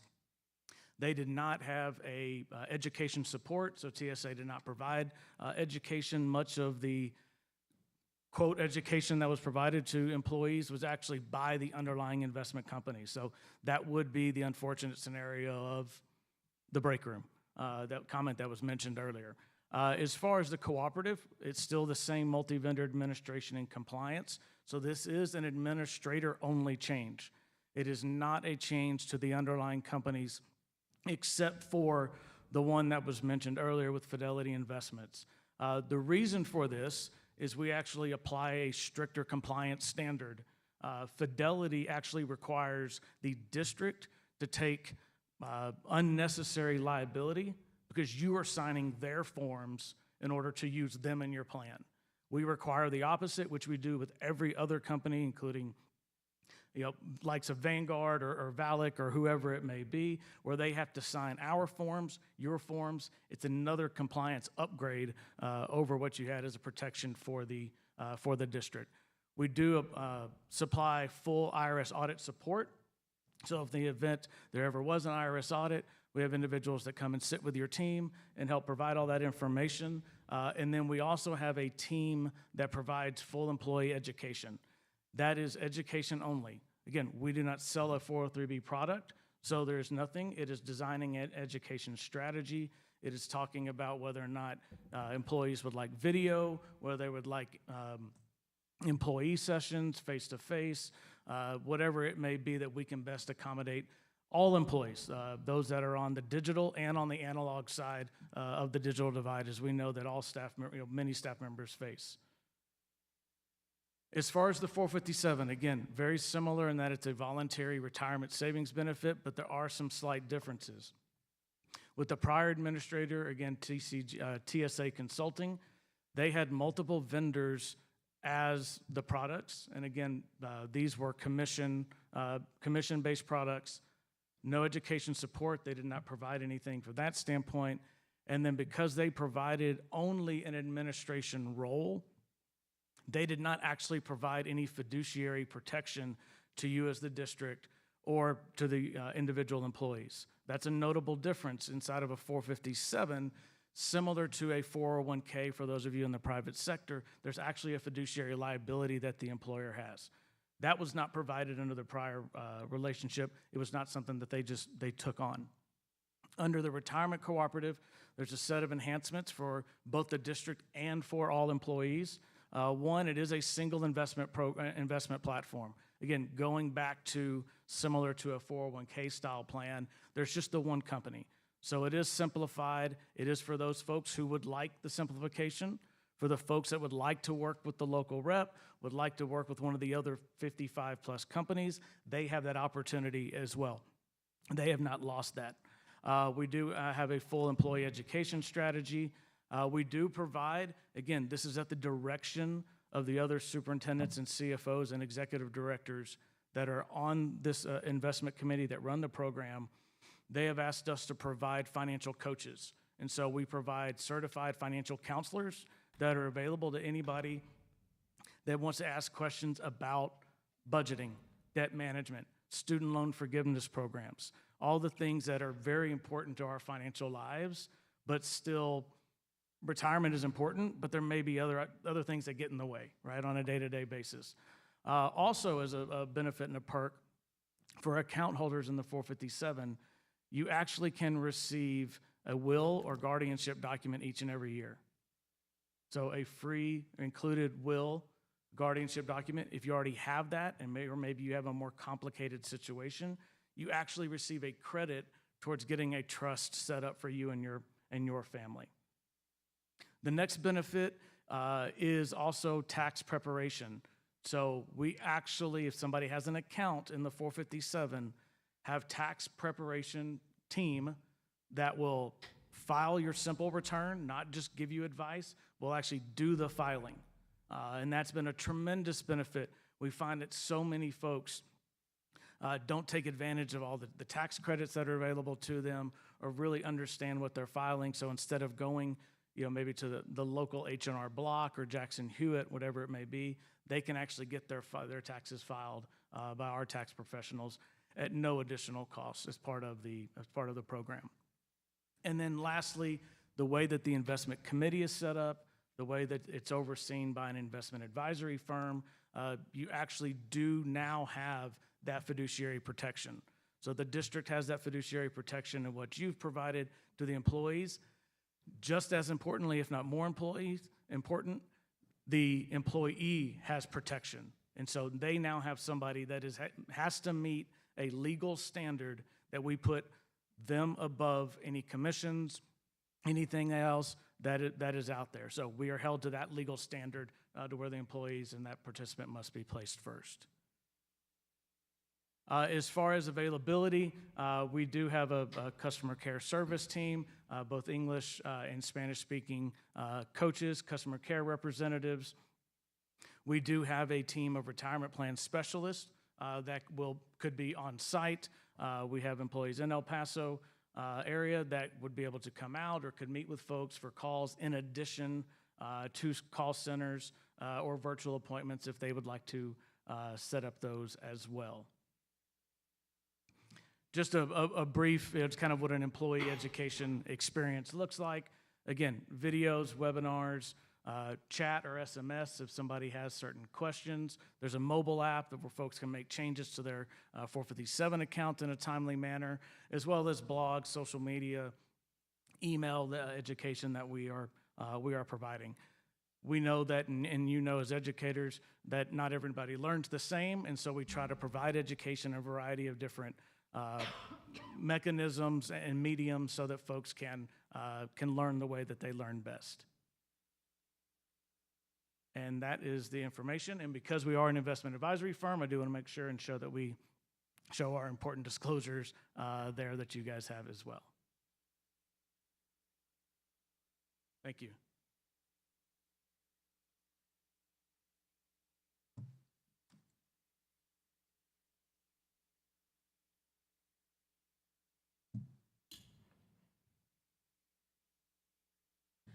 So at this time, that concludes the presentations. Do you have any questions? Yes, could you go back to the first slide, please? The timeline that showed. Yes, ma'am. Thank you. Right there. Yes. When were employees included in this timeline? When did individuals that have these 403Bs, 457, when were they included in this conversation? Was there a committee created? Not that I am aware of, ma'am. I don't know the answer to that question, to be honest. I could say no. The reason I say that is because this is individuals' money. They've been working hard and investing for, in some cases, decades. And now we're messing with their money. I got many calls once it was approved on consent, so that's my other concern. Whenever it has to do with employees' money or something important, it should not be on a consent agenda, and I apologize because I did not catch the importance of what we approved in August. So I do want to apologize for everybody for my ignorance on that. And with that, the choice. So I know that I heard that they have choice, our employees. Do they know the choices that they have? Because those are the feedback that I've received is, I don't know, what can I do? We're now on a blackout. I can't touch the money. Is that true? That now it's on a blackout that they can't do anything with their The I guess, blackout, accounts? I'm sorry. Uh-huh. After the board approval, The blackout period is essentially moving the funds from one bank or one institute to another where, and I don't know the exact terminology for that, but just like if I were going to be changing banks, it would not be available in my old bank to my new bank for a period of time. And I do know that they're trying to keep that as minimal as possible. 5 days, I believe, is probably more than enough. And so as far as the blackout period, yes, that is currently going on, and that was after the board approved, so. And have employees been informed of how they could transition? Because I also saw in the presentation that if they do want to keep certain plans that they could transition, are they aware of that? How has this information gone to our employees? Again, it's not our money, it's our employees' money.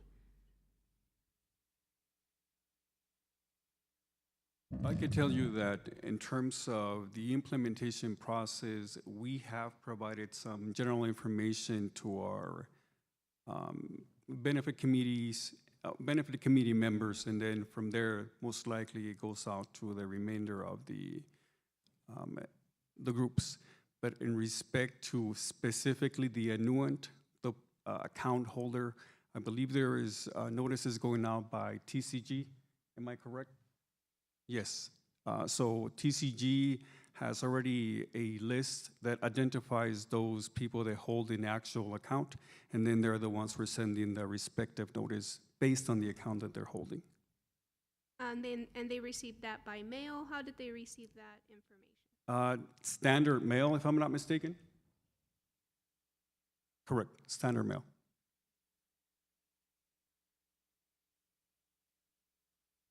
I'm just concerned on the transparency. The one thing I heard is our voices need to be heard. And I think that's the piece. I love the presentation that was given. Please know that I'm not questioning the product. However, those employees never got an option to say, you know what, this is great, and I could plan on this. I've also heard from some that this is a time they needed a loan, but now it's on a blackout period, so they can't access the money that they've been saving. And again, those were 2 employees. So again, it's just transparency and timing, and that's my message that I want to share with our administration. Additional questions? When were they notified versus when it actually happened? What's the time difference? I mean, did the blackout already happen, they were notified, or were they notified before it was gonna happen? The notices went out.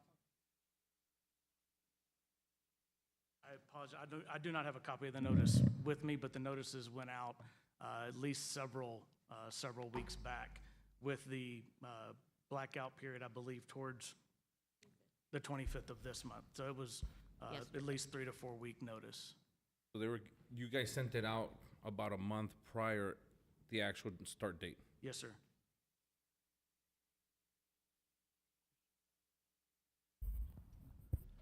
One other question I do have is something that came to my, or concerns, is that I know that it says 10 RAM services, I guess it's Region 10. Our prior third-party administrator, were they with a local region? And we're now transitioning to Region 10? So those services were offered through Region 19, and the services now would be offered through Region 10. The RAM services is through Region 10. And then other thing that came to my, and it was in the presentation, for one of the companies, and this is where you have to teach us, your investment advisors plus your third-party administrator. So what does that mean? Is that monopolizing, or what is? So last year we did ask board approval to get TCG to be our investment advisors. So when we do the quarterly reports and we report that is something that we go through our investment advisors.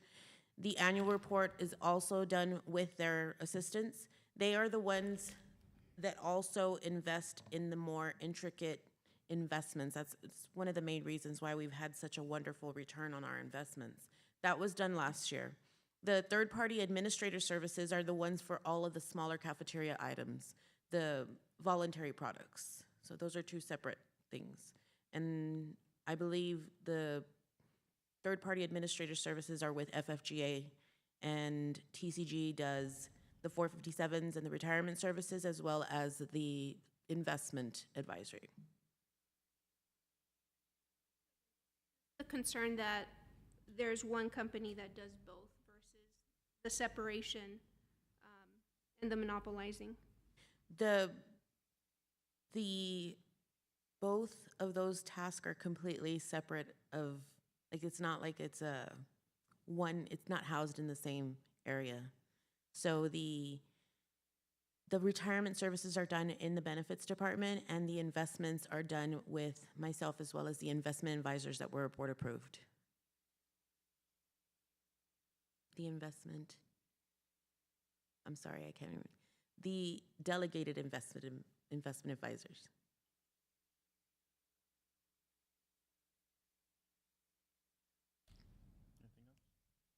No, that's all I have. I have some questions. Ms. Yes, Pettis, sir. just for clarity, when we talk about cafeteria plans, because you say cafeteria, I'm thinking, where's lunch?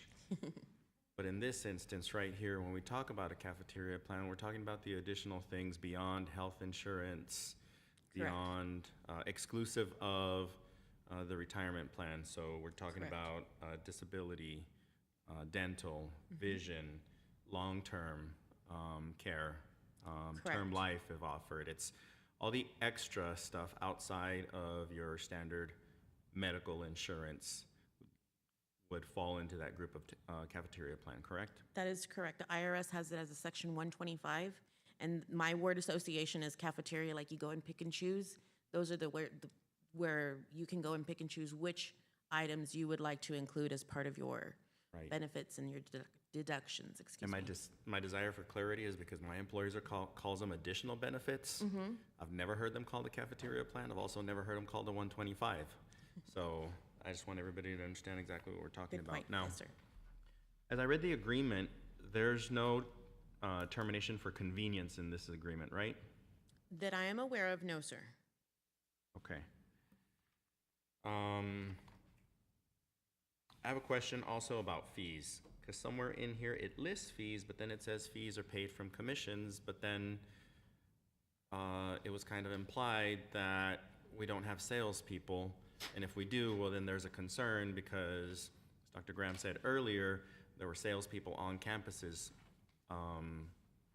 pushing products instead, which, when you have an investment on the spot, decisions, it's bad.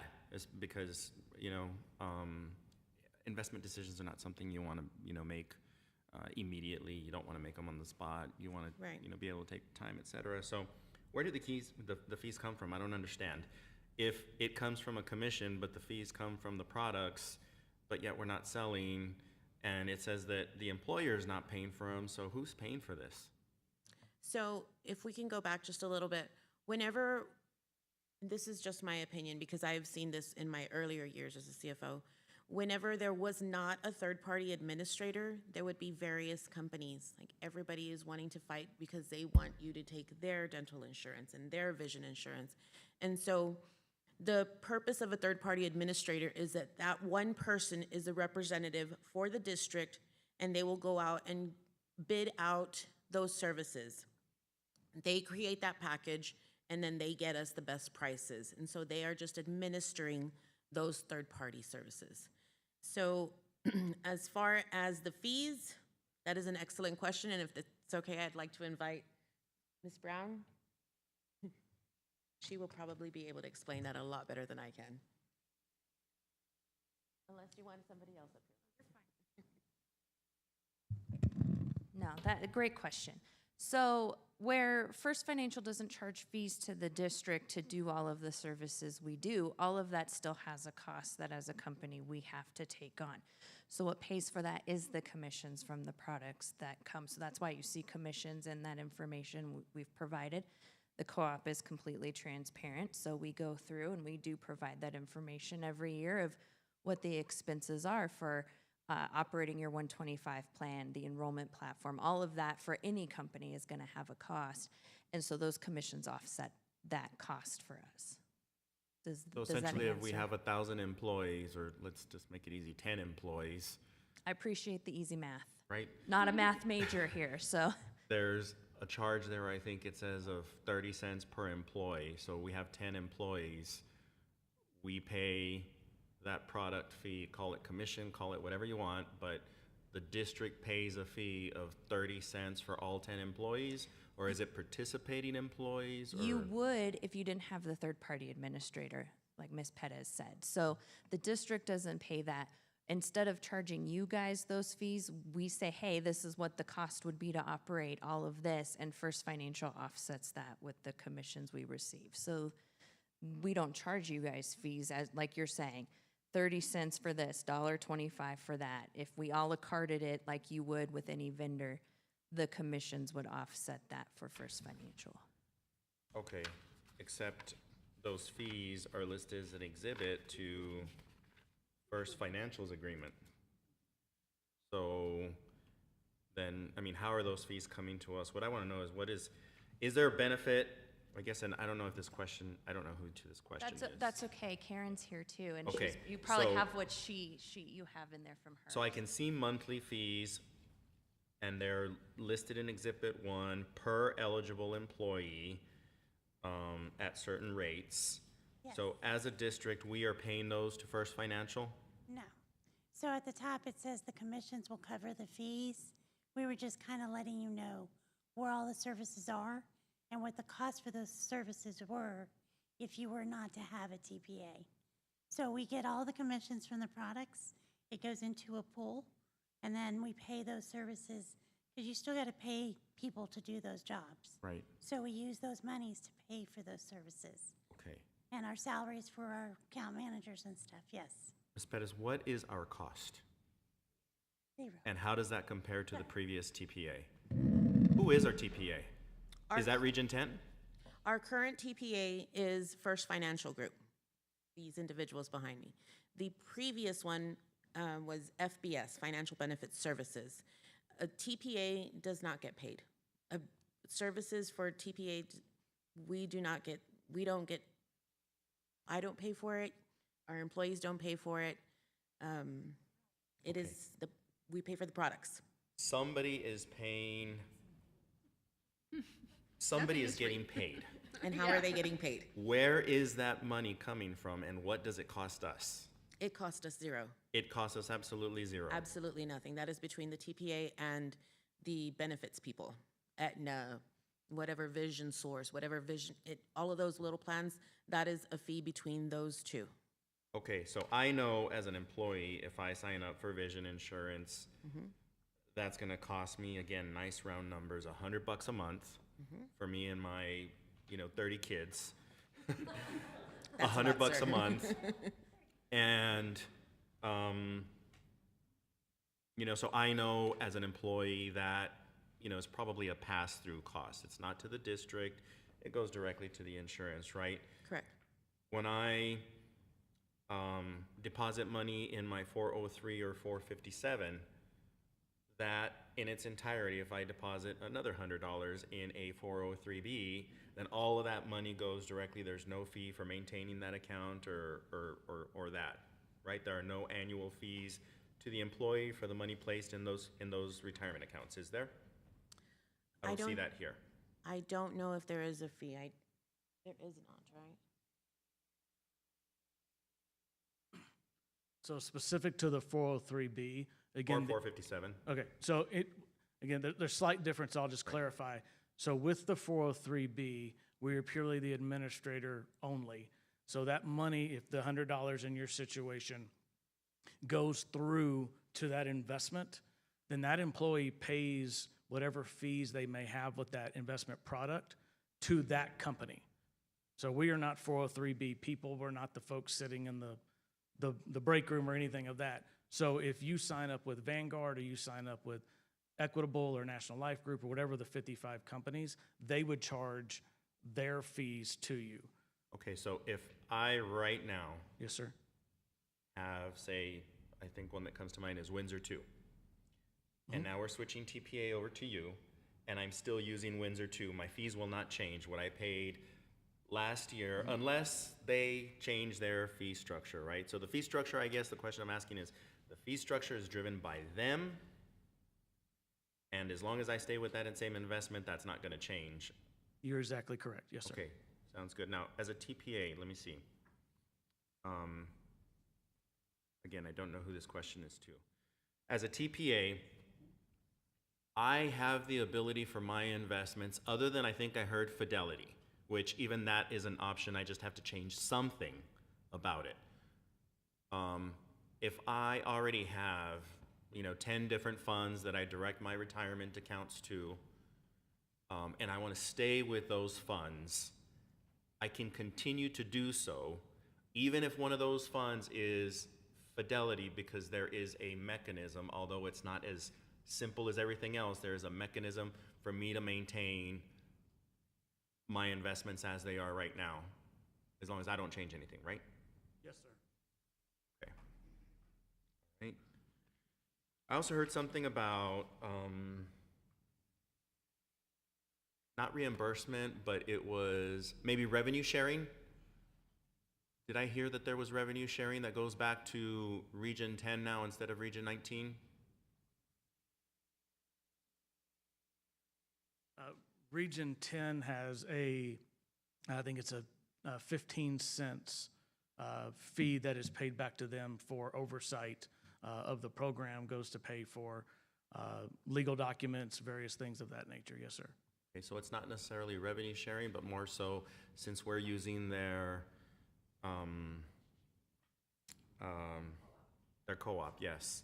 Since we're using the co-op, as part of using that co-op, there's a fee that somebody pays. Is that us? No? There's a fee that somebody pays because they've facilitated the entire process of trying to identify a vendor, and we're consolidating. Of course, we get bigger discounts, it's bigger purchasing power, et cetera, but so embedded into the co-op, and there's a fee that they earn for doing all the legwork in the co-op, right? Yes, sir. Paid for by the underlying vendor. Okay, sounds good. Those are all the questions I had. Oh, last one. The blackout, which I think I'm in right now as well too, because we're bought out and making switches as well. I wish mine was only 5 days. 25 to the 29th, I think is what the presentation said, right? Oh, 30th? Correct. Okay, so the 30th is Saturday. As of Sunday, anyone who wants access to their funds, anyone, for whatever reason, whether it be a loan, to look at my investments, to change my deposits, to anything, as of Sunday, they'll be able to make those changes. Correct.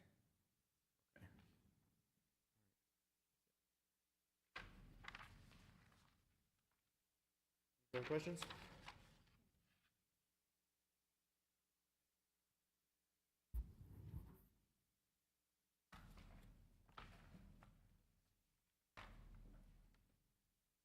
Item on the agenda is to consider approval. Do I have an motion? Motion to approve the consider approval of amendment. Second. A motion made by Mr. Guerra, second made by Ms. Nájera. Any further discussion? All those in favor? Aye. Opposed? No. No. So that's 5 yeses and 2 nos. Item passes. Thank you very much. There being no further business before this board, we are adjourning at 8:40, and the date is still 9/26.